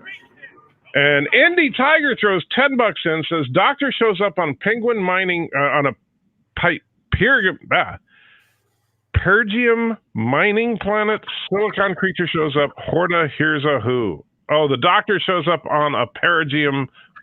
Is that what it was? Perigeum mining planet. Silicon creature shows up. Horta hears a who. Get it? Doctor Who and Horta. Very good. That's good, Andy Tag. I like it. Has Ron English sung any songs about you? No, he's only sung songs about Bilbo Baggins, as far as I know. And I am not a hobbit. I am a man. And Captain Spire says, don't forget the super chat. Show the love. Live long and prosper. Thank you, Captain Spire. I do appreciate it. And, I know that Captain Foley really wants you guys to super chat because of the fact that he was getting so much money yesterday when I was waiting for him to let me join in, and he never did because he's a liar. But, that's okay. See, and then he flips me off. He lied to me, and then he flips me off for it. Epic Beard says, I had an edible the other day and was on my arse for 4 hours. Never did that before. Don't know if ever again. Well, it hit, depending on the relative strength and all that. I mean, it can hit different people different ways. So, yeah, if you try it and it's like, whoa, man, that messed you up. But if it was helpful, I don't know if you were taking it for pain or if you were just taking it to enjoy taking it, depending on where you are. If you were taking it for pain and it helped with the pain, but it knocked you on your butt, try taking half. And if that still knocks you on your butt, take half of that and consider yourself lucky that it hits you harder than most folks, because that means you can spend less money on it. I'm telling you, that's what sucks to be me. Is not only am I I have this wonderful chronic pain, but I also have a very high tolerance for almost anything that treats pain. So that's a bad combination. Roxhouse says Anti-Tricker's a hobbit. Confirm. Piano Dean says that's going to be my new song. Anti-Tricker's not a hobbit. I can't wait. Have you heard the new theme song, the Cheers version, the Cheers song that we do? No. You're going to love it. When we play the end credits, you are going to be blown away. Piano Dean, who's in the chat right now, he is... his name is accurate. His name is Dean, and he plays piano for a living. He actually works at like a dueling pianos bar at a little touristy part of South Carolina called Myrtle Beach. And he's an incredible performer. And I'm very envious of him because he gets to make a living just having a good time and performing, which is awesome. But he's also very, very talented. And so he and another subscriber named Aberjam kind of did a collaboration where they worked together to write the lyrics to a song about this channel that's based on the song from Cheers, the theme song from Cheers. Nice. What do you call Cheers in Canada? Cheers. Just checking. I mean, you didn't like have a drink it up. We're Canadian. I don't know. Miss Anticker said you're a hobbit, so there is that. Well, yeah, she was joking. She was only joking. I'm not really if I'm a hobbit, I'm a 6'2" hobbit. That doesn't make any sense considering Merry and Pippin were fighting over being like 3'7". Alexander says, Anticker and Captain Foley, did you support the Bird of Prey movement for a Rose Tico series? Do you want to see a Rose Tico series? No. Are you sure? Yes. Because Alexander, I know you don't like French Canadians, but Alexander really wants there to be a Rose Tico series. And I'll tell you how serious Alexander is. I am not making this up, Captain Foley. He sent this to me to my P.O. box. Yeah, I can get like 10 of those for $1 here. Yeah, I know, but he actually went through the trouble of sending this from Canada. So he paid for the postage from Canada to the U.S. to send me Rose Tico. So, yeah. I'm sorry. He should have sent me Paige Tico. She's a better looking one. Although Rose looks really good when she's not wearing that potato sack. Bird of Prey 5 says he's taller than you by an inch, and he is a hobbit. Bird of Prey 5 is a hobbit? I would believe Bird of Prey 5 is a hobbit before me. But no, I think Bird of Prey 5, if we use any of the Middle Earth races, would be Probably a dwarf. I'd like a Rose Tico doll, a real doll. Roxanne says, Piano Dean used the Yoda Weird Al song. He talks about Star Trek here just for a bit when he asks you what he says. Asks you what he says. And when you ask what he was, he says Hobbit, Hobbit. That doesn't even see this is why you will never make a living writing lyrics, Roxanne. That doesn't fit to the tune of Yoda, which, by the way, that's not the song. It's actually Lola. Yes. So just to make sure you know, the Yoda, it's not the Yoda Weird Al song because Yoda is a parody of Lola. Just making that clear. Rose Tico now with sitting action. Just careful with the theme song because the fact CBS owns Cheers. Actually, that's funny you should mention that because the system does recognize, like when I played the song, I played it before, it does recognize that it is a copyrighted song, but it recognizes that it is a cover of a copyrighted song. And so it does not demonetize or shut down the song from but it does share the ad revenue with the owner. And the owner is not CBS. The owner is Sony, which I found out when I got the copyright claim on it. Did you dispute it? I did because I want to see, and I'll see what they do. I disputed the first time. First of all, I only play the song on live streams, and live stream views are nothing compared to a regular edited video, so it doesn't really hurt my ad revenue because I'm splitting a penny and a half with someone else. Yeah, but the so that doesn't really bother me even if I have to split it. But since it just thinks it's a cover of the Cheers song, it doesn't realize that the lyrics are different. So I filed a dispute saying that this is protected because it is parody, because parody is protected speech according to copyright law. Mm-hmm. Middle-earth dwarves are far more docile than bird of prey. How could it be a dwarf? Well, they're more docile than bird of prey is a particularly angry dwarf because a bedridden dwarf is a very angry dwarf. That's why bird is so angry all the time. I know it's Lola, but do you think most in this audience knows that? Wow, Roxy. Now, this is why you can't get your channel to grow, Rox, because you're being a dick to the audience. Yes, I think most of them know that. And if they don't know that, they can fill it in. If you said the Weird Al Yoda song, which is a parody of Lola, Frodo, Anti-Trekker, Baggins.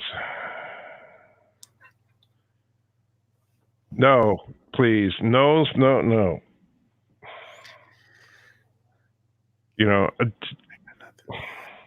If I was about 3 feet shorter, then fine. But I'm not. Artisan Herb says, hi, Captain Foley. Hi, just dropped in to drop my like. Well, welcome, Artisan Herb. You're always welcome to drop in and drop a like if you like. And, of course, check out Captain Foley over on Trek Yards. Or if you're really bored, check out his personal channel, which is just called, is it just called Stuart Foley or is it Captain Foley? Captain Foley. Okay. And I will tell you, the Captain Foley channel is great. Like if you can't sleep one night, you put it on the TV, bam, it works wonders. True story. Would you think most people would recognize a reference to, I would think most people would recognize a reference to Yoda than Lola. I understand. I'm just giving you a hard time, Gary. If Anti-Trekker were an orc, he'd be a Klingork. I disagree. I can speak Klingork. You got the Klingon hair, like the real Klingon hair. I do. Yeah, that's the thing. Klingorks apparently shave when they go to war because they had to retcon a reason that nobody had hair because everybody was mad. What did you think of that, by the way? I thought that was incredibly stupid. Okay, there you go. Yes, Captain Foley, the shill for CBS, thinks that there's... Oh, you remember you're a shill. I know. I think he means the Weird Al song that goes, my, that Anakin guy. Piano Dean says, what would make a great parody song would be Weird Al's Albuquerque and call it Anti-Trekker. Same syllables, but my God, would have to be lyrically intensive. Yeah, it would. Albuquerque would be a very tough one, but that would be hilarious. And you know that is a ridiculously long song. Yeah, it's so good. I have the whole thing memorized too. Really? Yeah. Oh man, I've heard it a bunch of times, but I don't have it memorized. Although you know the funny thing, now you know Weird Al's. I assume you agree with me. Weird Al is a lyrical genius. I absolutely love Al. Yeah. I assume you've heard "Trapped in the Drive-Thru." Yes. Have you heard the entirety of "Trapped in the Closet"? No. Holy crap! You gotta listen to it. It is so ridiculously funny. I was expecting it, because most songs that Weird Al parodies are serious songs, right? And he just makes fun of something and redoes the lyrics. But Trapped in the Closet, first of all, Trapped in the Closet is broken into something like 17 parts, and each of those parts is a full-length song. To give you an idea, this song is like over an hour long. All right. And the whole thing starts with I don't remember who sings it, some idiot that people think is stupid. I can't remember who it was though. It's the guy that was a gay fish on South Park. I'm trying to remember what his name is, but I'm spacing it for whatever reason. No, not R. Kelly. Oh. Is it the guy that likes Trump now? That guy. No idea. Was it R. Kelly, Piano Dean? Maybe it was. Cayenne West. That's what I was thinking. Yeah, Cayenne West. Anyway, so the song starts out talking about how he was basically, Piano Dean says it was R. Kelly. I thought it was, for some reason, I thought it was Cayenne West, but maybe I don't know. You guys are going to fight it out. But now because we have a nerd fight going on, I'm going to look, because Google knows, Trapped in the Closet. Google knows all. I know it's Cayenne West on South Park, but yes, it is R. Kelly. So there you go.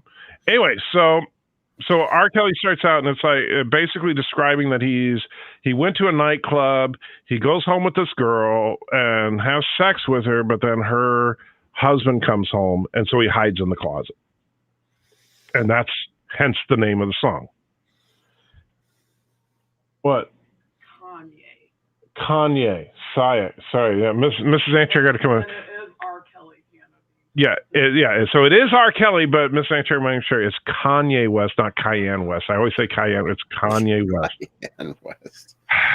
So offended Mrs. Anti-Tricker. I got to be careful of that. Okay, so the song starts out just like exactly what, trapped in the closet because he was having sex with this girl, and then and her husband comes home.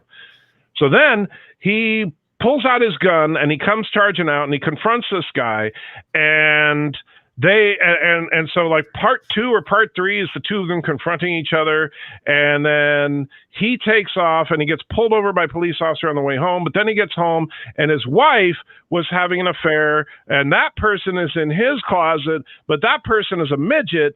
But then it turns out that the cop was having an affair with the midget, and that it just, it just goes completely freaking off the rails crazy. By the end of this song, I'm like, I cannot believe it's absolute freaking genius how insanely stupid this song is. Let me read this one. This is Fleet Paw Swiftback, $4.99.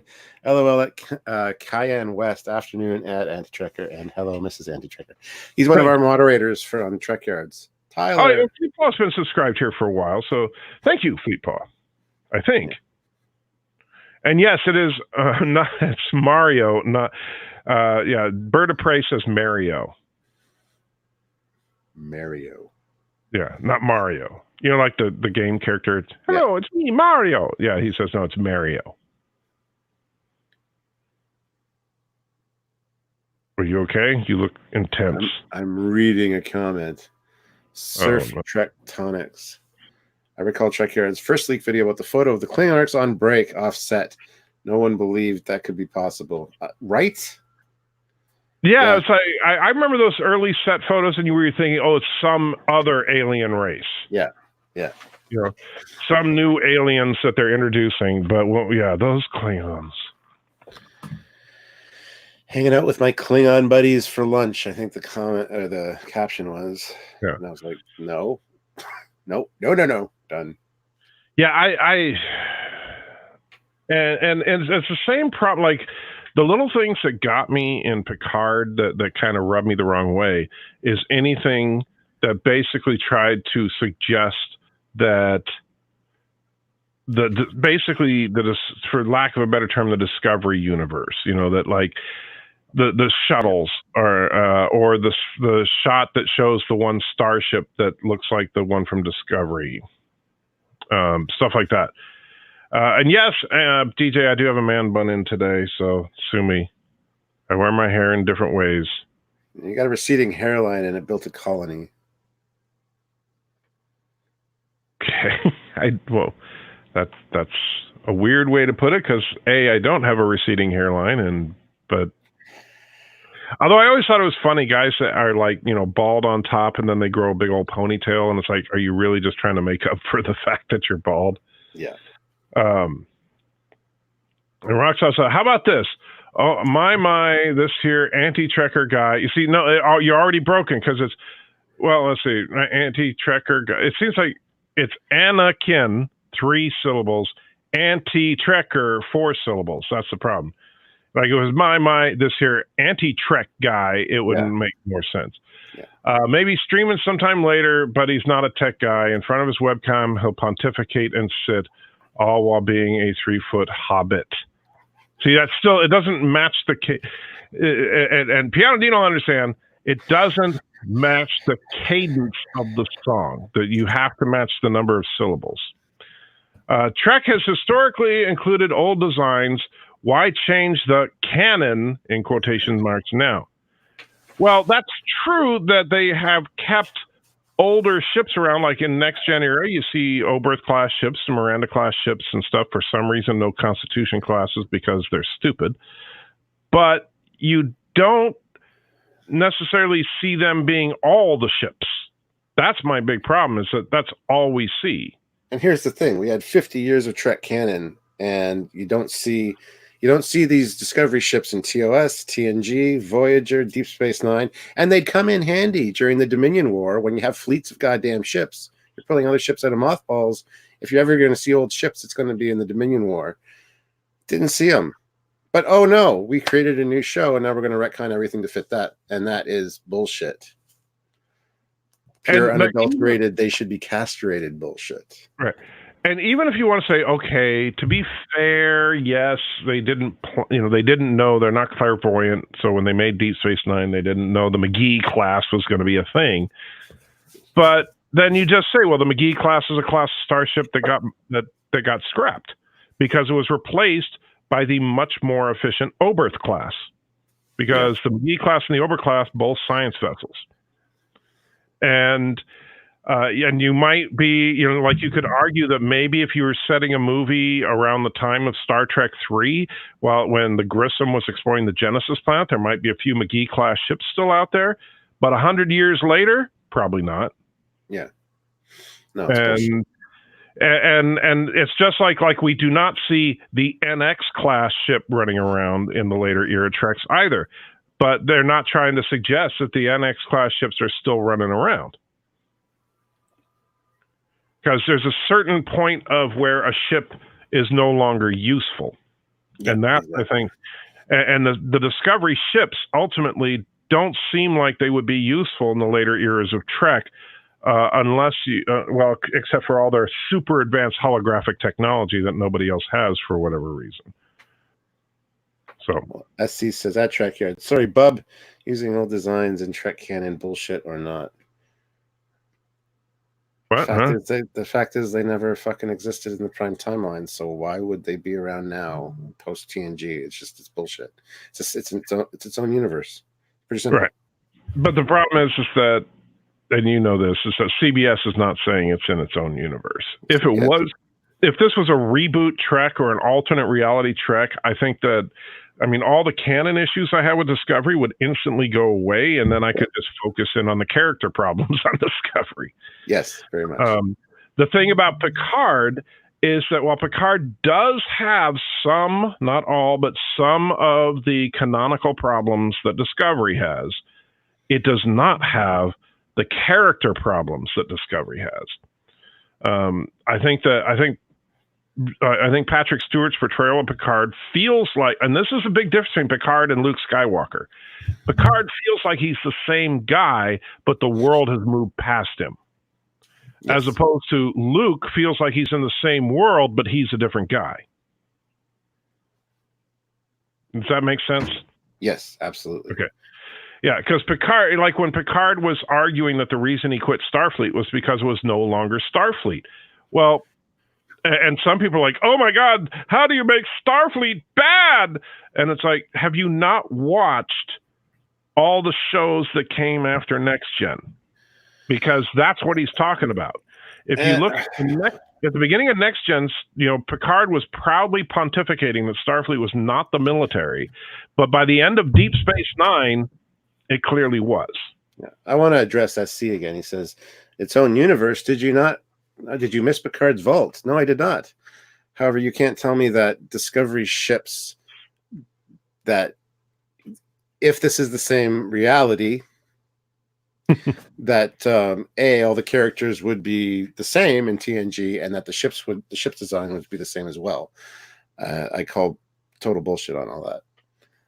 And the thing is that, like, I would, and we'll see what happens in future episodes, because the truth is we have not seen active duty starships on Picard. True. And so if and like with the whole, like the shot of Utopia Planitia in Children of Mars, while I hated that shot, if somebody could just say, oh, look, here's a shot of where we kept the old mothballed ships that were being restored for a museum, okay, fine.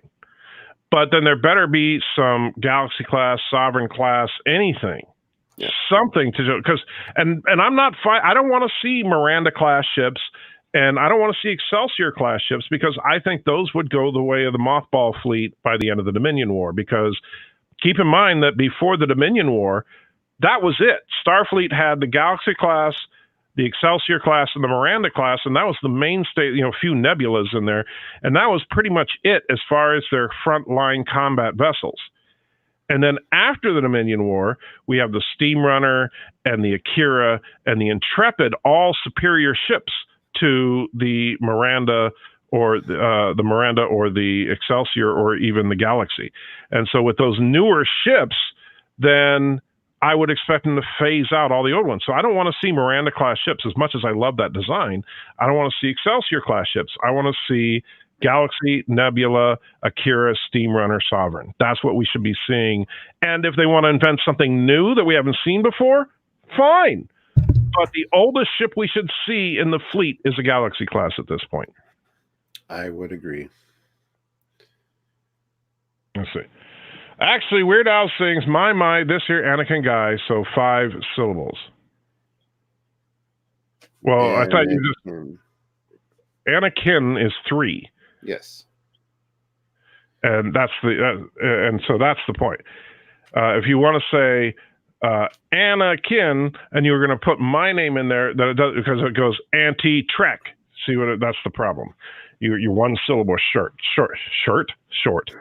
Can't pronounce anything today.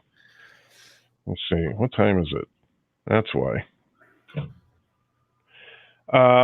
They had the Constellation class too, the Stargazer, yes, but that was also a very rare ship.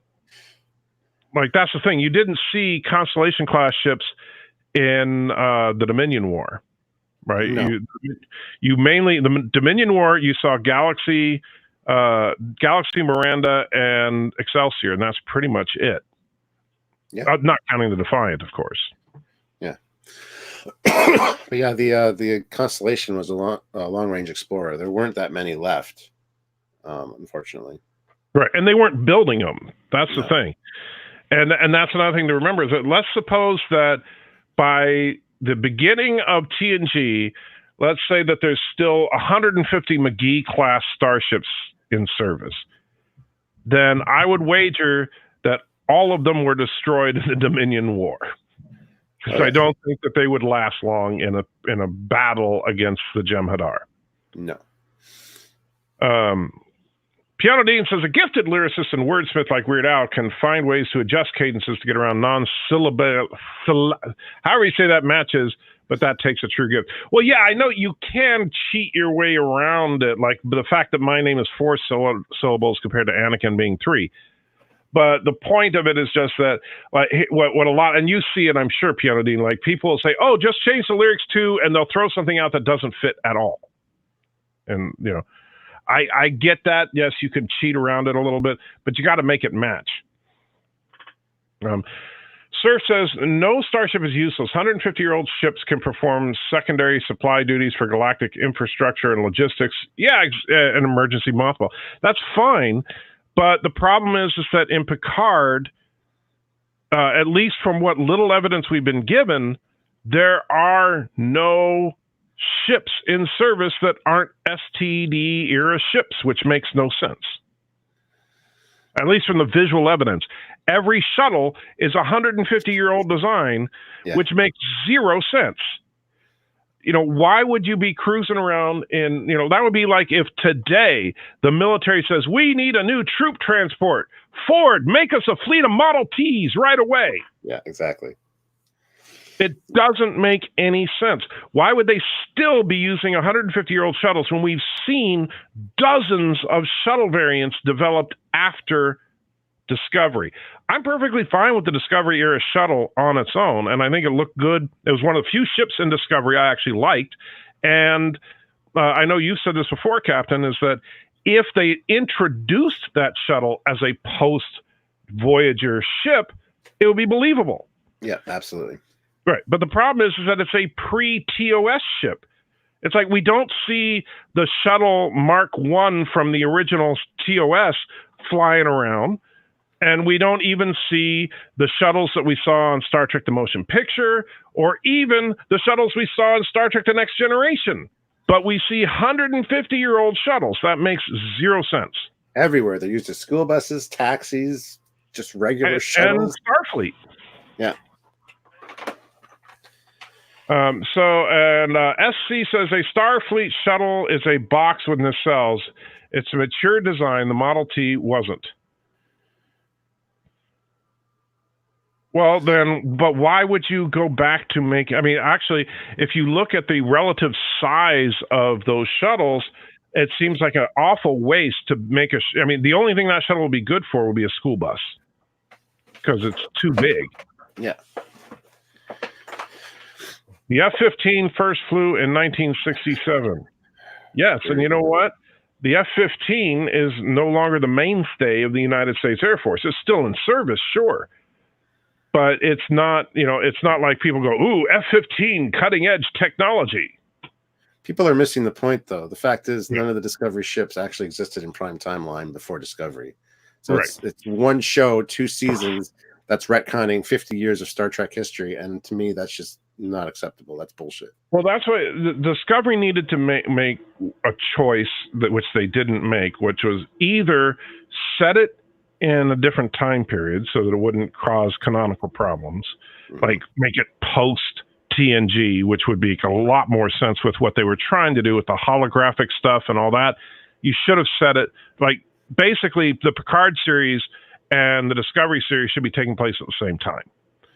If that were the case, it would be more easier to believe. Because another problem with Discovery that I don't have a problem with Picard, and this is actually something a lot of the naysayers don't get, is both of them feature a corrupt Starfleet. However, in Discovery, you could actually use the Trek lore that we've seen post-TNG to build to that corrupt Starfleet. But I mean, in Picard, but in Discovery, we know that Starfleet is the shining example of righteousness and virtue just a few years later. So it doesn't add up in Discovery, but it does make a certain amount of sense in Picard. So if they were both taking place during the Picard timeline, it would make a lot more sense. But then the other option they could have done would be to model the technology and the designs after the era. Like, and that doesn't mean you have to make it look cheap. It doesn't mean you have to make it look corny. Look at freaking Enterprise. Enterprise is a prequel series, and you buy, even though I think that they set it too far ahead of TOS, I think Enterprise probably should have been about 50 years before TOS instead of 100. But you buy that the NX-01 is a predecessor to the 1701. Yeah. I don't buy for a second that the Shinzo came before the 1701. Right. And so if you design the Shinzo with classic warp nacelles, with the light gray color scheme, basically making it match up to what we know is coming, it would make a lot more sense. And then, yeah, sure, if you make a shuttle that looks kind of like the original series shuttle, but a little different, you just say that's just a different model. That's the Enterprise has the generic all-purpose shuttle, but the Shinzo has the specialized science shuttles or something. Yeah. But they didn't do any of that. Instead, they try to say, "Oh no, this is what Starfleets always look like and always will look like." Surf Trektronic says, "Sorry, can't explain the shuttles unless they were an upgraded design because they had so many built for the Klingon War. Still doesn't explain why we don't see them in TOS, TNG, Voyager, right. or Deep Space And Nine." yeah, because even if they had a glut of these shuttles lying around, then yeah, why didn't the Enterprise have them? And by the way, how does the Enterprise have 1,000 shuttles aboard? It's hard to hangar deck, That was like the worst thing. I know a lot of people. I actually liked Discovery Season 2 up until the last episode. I was like rooting for Discovery Season 2. I liked Pike. I liked Spock. And then they took a massive dump on everything in the season finale. And the icing on the cake to me was the fact that the Discovery and the Enterprise combined had, what was it, like 4,000 shuttles? Something's, yeah, it was insane. And I was like, seriously? You do, I don't know if you remember this, but it's so funny because shortly after I watched that, I just happened to watch the Omega Glory. And in the Omega Glory, the USS Exeter is found, the entire crew's dead, and they're looking around the ship for the crew. And they had a red shirt with them, and the red shirt gets on the comms, and you hear him say to Kirk, "Yeah, I'm here at the shuttle bay, and all 4 shuttles are here." All 4. Well, I was actually thinking about like grabbing that clip and then dubbing it. So all 2,000 shuttles are here. Yeah, and Where do you put them? Peter says Voyager has thousands of shuttles too. Yeah, but they don't all launch at the same time, and they have time to rebuild them. You could argue because they built the Delta Flyer, right, and they built the Warp 10 shuttle. The Delta Flyer wouldn't fit through that shuttle bay door, by the way. But yeah, I've heard that. I haven't. You guys look at those kind of numbers, but I mean, but conceivably, even though I admit I know a lot of people make jokes about Voyager and their infinite shuttles. Not to mention, I have a bigger problem with the infinite photon torpedo problem, because in the first episode, I think it was the first or the second episode, where they said, "Oh yeah, we only have X number of photons to last us until we get back to the Alpha Quadrant." Yeah. And then it's like, oh, fire a couple of photon spreads at them. No biggie. It's easy to make new casings for those, replicate the parts, get the antimatter, and build new torpedoes. I have no issue with them replenishing their torpedo supplies. You are being sarcastic, right? No, I'm not. Okay. Just checking. Yosef puts in a couple of euros, says disco shovels are parked in the turbo lift shafts. Oh, my God. I would buy that. Absolutely. That's where they all are. But how is it? I mean, these ships, those turbo lift shafts, you should have seen. Oh, man, Captain Foley, you absolutely should have seen this. I was on a live stream. It was a Midnight's Edge live stream, and that Star Wars girl came on. Have you seen her, Anna? What, did I lose you, Captain Foley? You froze. Captain Foley, are you in the house? I think Captain Foley's having an internet problem. Either that or he's just like, that's weird. We'll give him a minute to, hopefully he comes back. And Jarsa says, Chakotay literally says no way to replace him. That's true.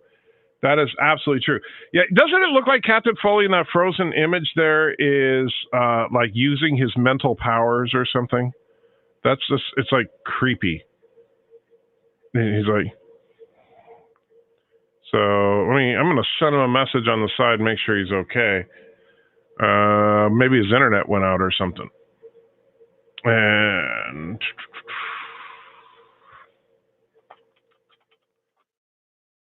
all right.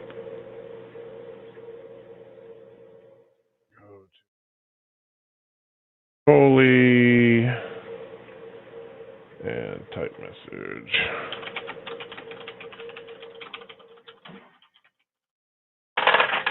All right, so we'll give him a minute and see if he comes back. But yeah, I would. The thing is, yeah, those those turbo lift shafts definitely could hold all those shuttles. So yes. Vulcan, can you replace antimatter? I didn't think you could. I didn't think you could replicate it or anything. So, but maybe you could harvest it if you found an antimatter nebula or something. That would kind of make sense. So yeah, Chakotay idea. They did talk about that's why I had a problem with it, and I think I didn't get that across to Captain Foley.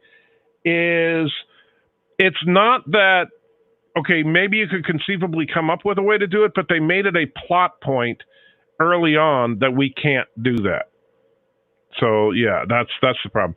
You should see the Twitter thing with that Star Wars girl. Some guy replied to her video calling Star Trek TOS people Nazis and rapists. Wow. That's just crazy. That is absolutely crazy. Let's see what this is.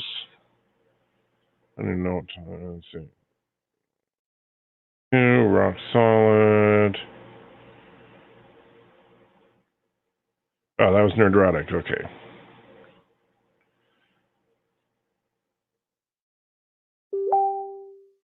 All right, and thank you, Captain Foley. So I'll bring you. You all right, man? I am good. Good. All right. What, did you hit the wrong button or something? No, my kid started gaming, and I think he crashed my internet. Oh, well. All right. So what I was about to say is, so do you know who Anna, that Star Wars girl, is? No. Okay. She's a fairly large Star Wars mostly channel, but she occasionally talks Trek. She loves Trek, but her channel is about Star Wars. And she came on to Midnight's Edge one night, and I showed her a picture of that because she had not seen Discovery, and I showed her a picture that the turbo shafts, and she just broke down. She just broke down crying. She could not believe that this was canon.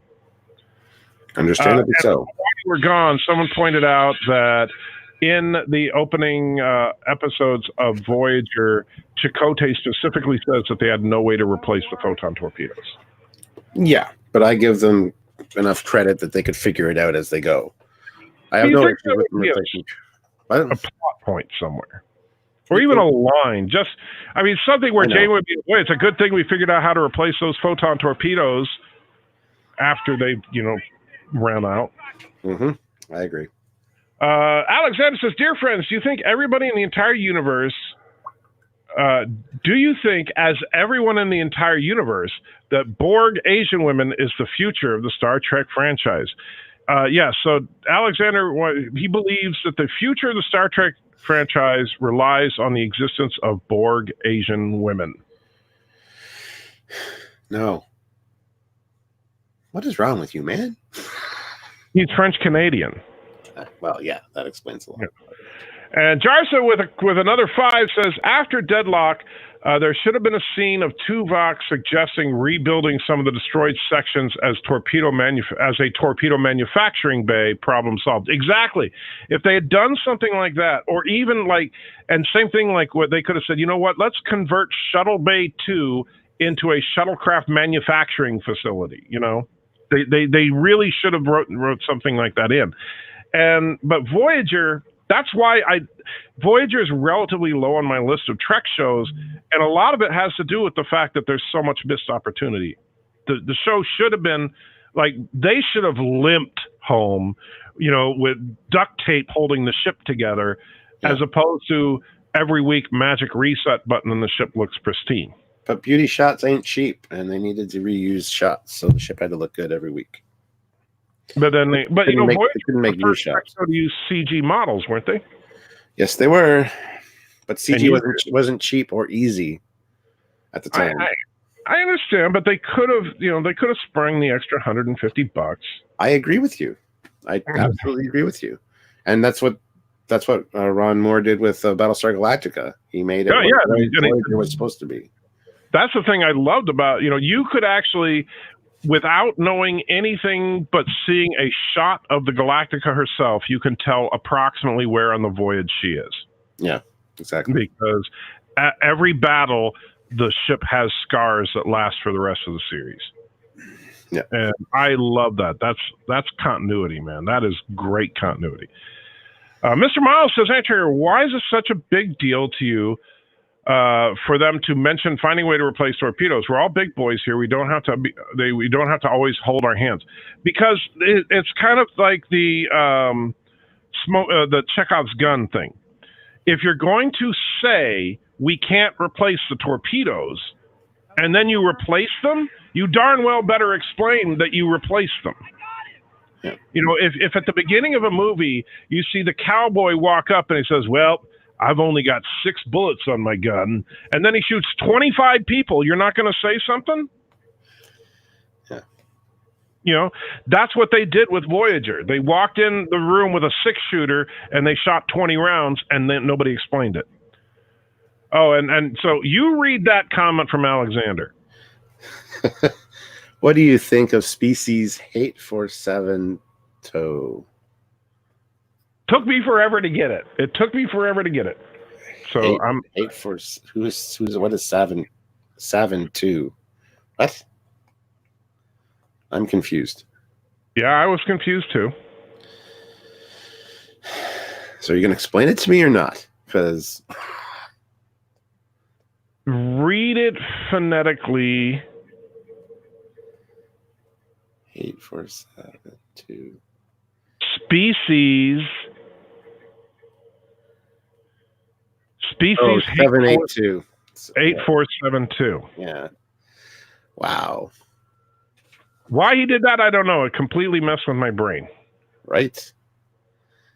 What do I think of them? They're pretty cool. They actually look like aliens. It's awesome. Yeah, I like the 8472. Yeah. Except for, well, let me put it to you this way. I like them in Scorpion. Yes, and then they started to look like humans.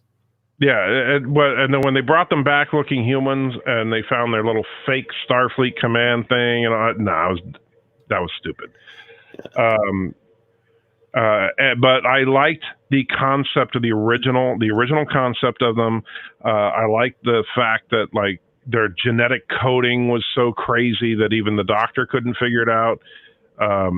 There's a lot of cool things about them, but then they decided to nerf them like they do.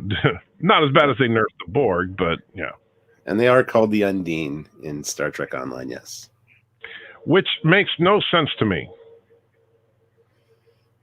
Why? I mean, Undine? Vulcan? Just what they're called. Why? I don't know.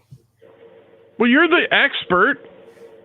Not in Didn't species. you talk to the guy that designed the 3D model for them or something? No. Don't you have lunch with all these guys like every other day?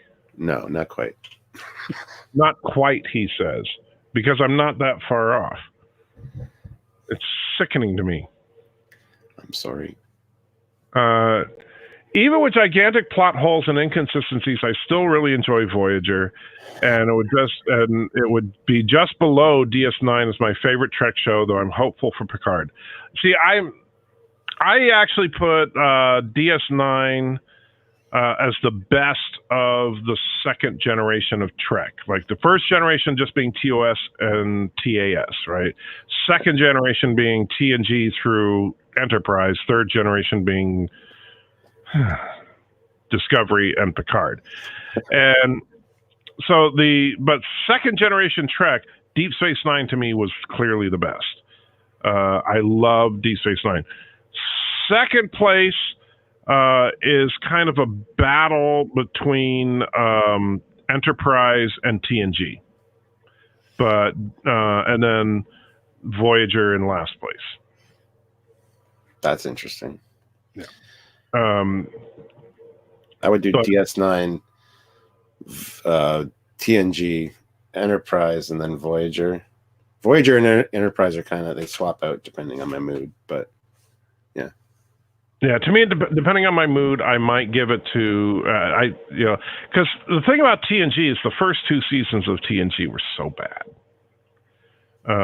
And yes, TNG had some great moments. I mean, like Best of Both Worlds, The Inner Light, Chain of Command, but it also had some really bad stuff in there too. Oh yes. Farpoint says Northeast Hope. Wait. NE hope of a cameo by Phil Oliver Hoyles in Picard. What? Who's Phil Oliver Hoyles? I don't recognize the name. Do you know it? I do not know it. Okay. So let's look it up because that's going to drive me crazy. Philip Oliver Hoyles. Dr. Phil Oliver is a PhD from Vanderbilt. I don't know. Farpoint, I'm a little confused. Maybe I don't know if it's pronounced Holes. Okay, Phil Oliver Holes. Oh my Phil God. Oliver Holes. Yeah. What is with you guys and puns today? I attract that kind of crowd, I guess. You do. Oh man. Voyager equals 7 of 9 equals masterpiece, says Alexander. Yeah, I guess. By the way, Alexander, you should definitely subscribe to Trek Yards, and every time they're live, send all this stuff to him because he will love it. He is subscribed to Trek Yards. Oh, Comes well, in there my you go. chat and just chants Foley all the time, which I don't mind. But there you go. You heard it here. Captain Foley does not mind if you go to his live streams and just type Foley in the chat. So you want everybody to do that, right? No, because you will get booted. He does it. You just said you don't mind. Oh, So you're lying? yes, but in a polite Canadian way. In a polite Canadian way. All right. Stormer says, maybe while I hold a soft spot for Voyager, it was on on TV and every evening when my mom was dying of cancer and it helped me take my mind off these things. I can understand that for sure. Yeah. If there's a show or something like that helps get you through a really tough time, then absolutely you're going to have a irrational, if you will, favoritism for that show. Like I do with the Carl Urban show, Almost Human. Which did you see that show with Yeah. It was a cop buddy show. Yeah, it was a good show. Yeah. But my mom was dying of cancer when that show was on. And me and my mom watched that show every Sunday night together, and she died the day before the last episode aired. Oh no. And but it was so for my mom, when she started watching with me was about maybe midway through the season, but she was like, "What is this show?" And so I downloaded all the old episodes for her, and she fell in love with Carl Urban's character. It gave her something positive while she was literally dying, and she was enjoying the show. So I actually got a chance to meet Carl Urban at a con. I told him about it, and I will never ever, like one of my treasured prized possessions. I don't have it handy, but it's the 8x10 glossy. You know, you always get at the Comic Cons for people to sign.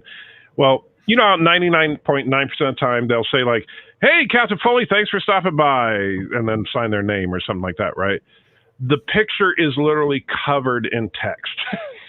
You can't see the picture at all because he basically wrote a little note about how touched he was that me and my mom, you know, found some solace in the show and that kind of thing. And he actually literally cried while I was telling him that. I felt kind of bad, but it was touching. And there goes Alexander with a couple of bucks. Says, "Let's go, Captain Foley, Foley, Foley, Foley." Foley. Is there like a Foley dance or a Foley chat or there's not Foley celebratory removal of shirts or something? God damn. You're the one that did it. Don't be mad at me. You're the one that came on the show, drank too much, and then started stripping. The good old days. Yes. And now Alexander is saying Foley, Foley, Foley, while Sci-Fi Nation is saying Herbert, Herbert, Herbert. Oh, Sci-Fi Nation, how you doing? And Schromer says, and now Alexander puts another $2 in, says, "Asian Muslim wife born in the USSR is the best choice." Which, by the way, he says that at least once for every live stream. Oh, I know. I'm aware. Okay, you've heard that one before, huh? Oh, yeah. Oh, yes. Many times. All right. So, and then Schromer says, "It was BSG for my father. I had them on DVD, and the final episode really hit me. I always loved that show, even with its faults." Oh, yeah, when Rosalind dies in the final episode, that kind of got me, too. Top off only when drinking. Oh, yeah, Captain Foley doesn't strip generally unless he's been drinking. Anti-checker is Herbert the Hobbit. So, Marlena wants to know, are you excited for Clone Wars Season 7? No, because I haven't seen any of the other Clone Wars. I've seen a few episodes here and there, and they're just kind of like, eh. See, my problem with Clone Wars, some of the stories, I'm currently in like Season 3. I've been watching it on Disney Plus. And the stories are okay. I find them interesting, although here's the problem.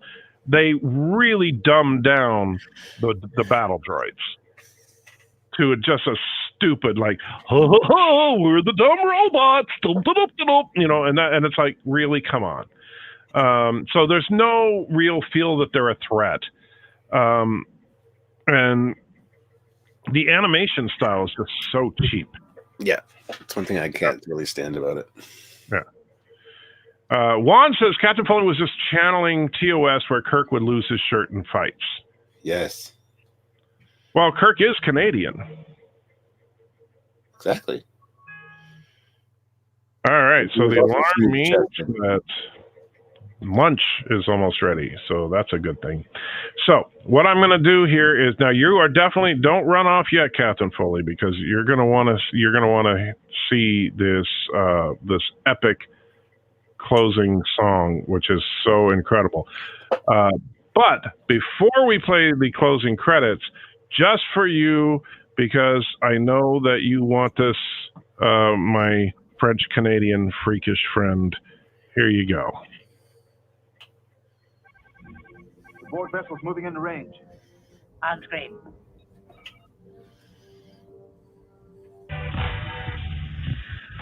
No. They can hear you, by the way. I know they can.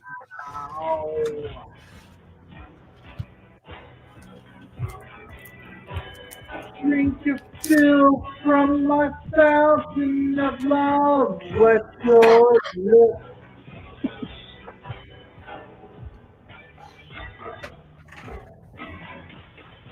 I'm a man, I'm a Caesar, I'm a man, well I'm a virgin, I'm a man, I'm a one-night stand, a man, I'm a man, I'm a man, I'm not sure.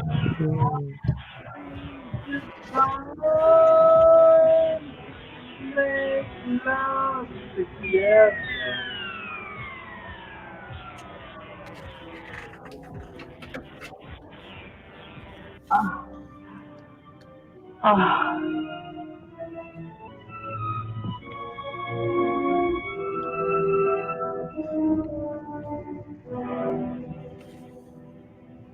He's dead.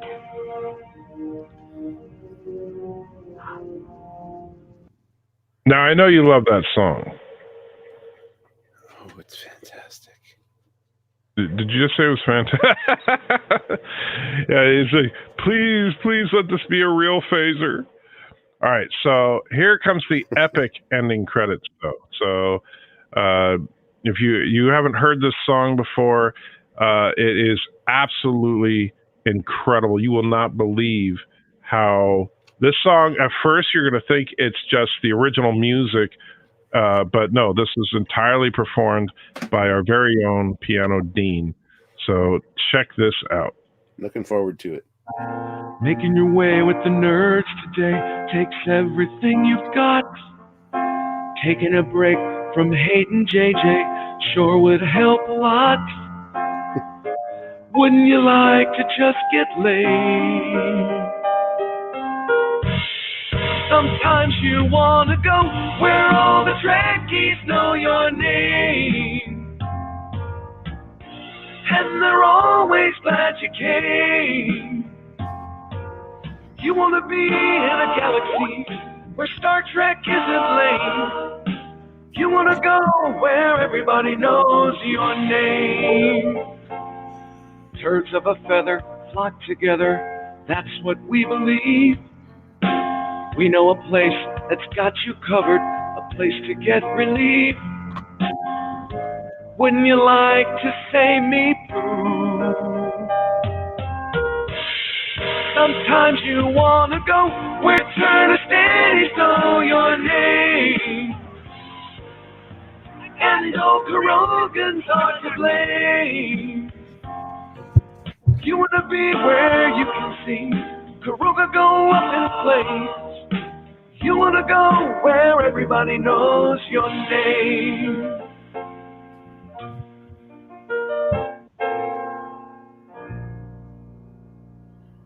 Wait for it. You son of a bitch, anti-tracker!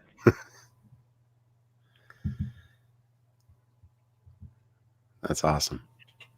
So that is, that's the incomparable Piano Dean performing the song Nerds, and with the lyrics written by Piano Dean and Aberjam UK.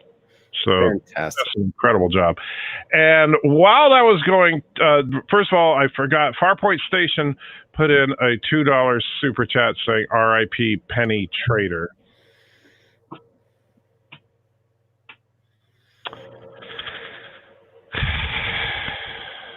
Get it? No. Penny Trader. Put it together. Say it fast. Oh my God. Never mind. Yeah.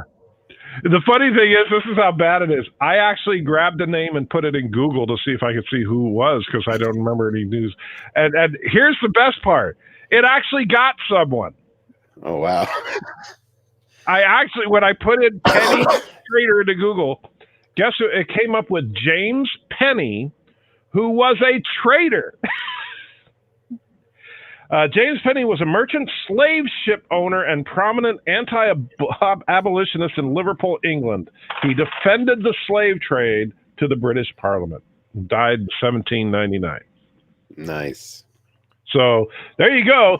Thanks to your joke about Penny Trader, we all learned about the trader, James Penny. In the meantime, Rock Solid also put in a buck. Thank you, Rock Solid, and wants to see, I don't know why. Does Rock Solid subscribe to your channel? I don't know. Okay. If you see him in the chat and stuff, be very cautious, because I will tell you this. He asks for this every single day. He wants to see this, and I think he needs help.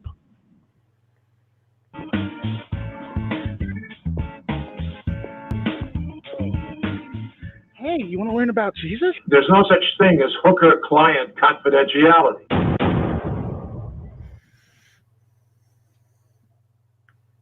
he actually requests that every day. Wow. I got a weird crowd here, man. I know that. I know that.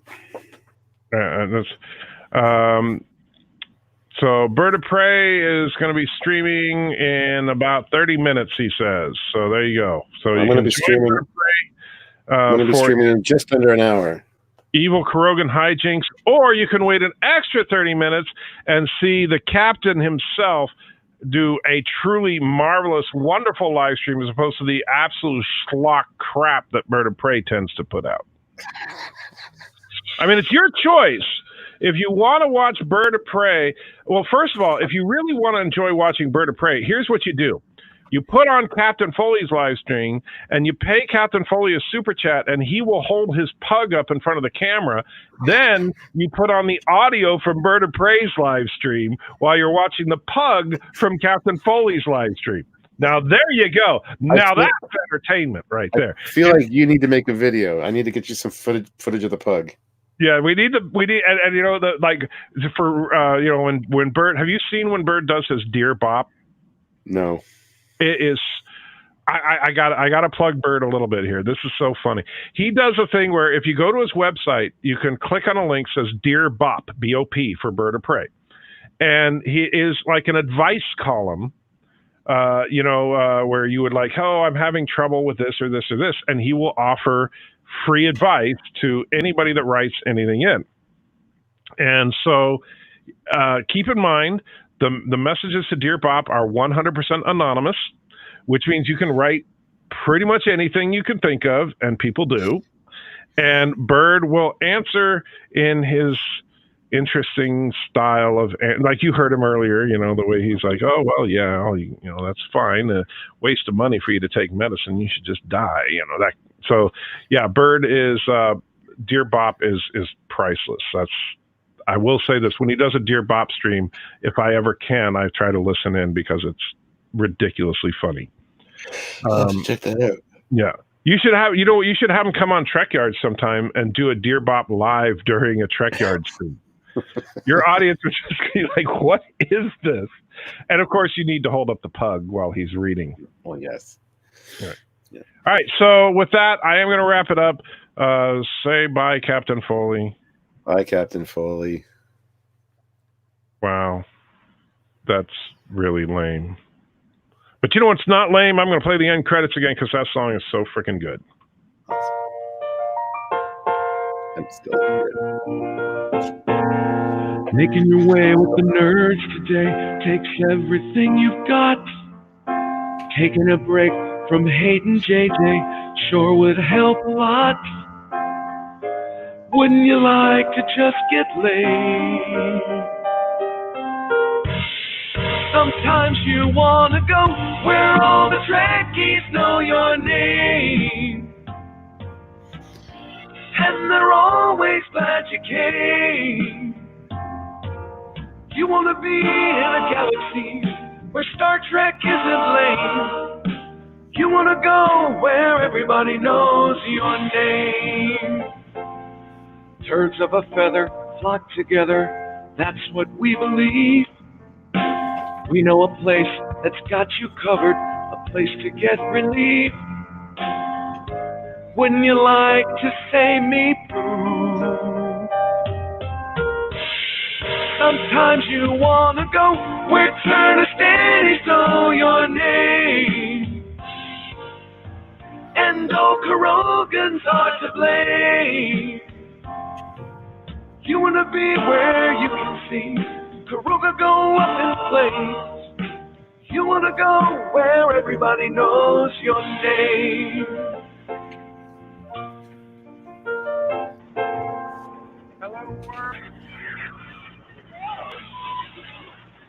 You son of a bitch, anti-tracker! And once again, Roxall put another buck in, which means he probably, he said number 3 because anti-tracker is 3 feet tall. Fine. But then I'm signing off after number 3, so that's it before Captain Foley falls asleep in his chair. Jerk. Oh wait, that's not number 3. Ah, my eyes. What that? Hey, How did that happen? I forgot. There's no such thing as hooker-client confidentiality. There we go. Get rid of that. Whew, painful.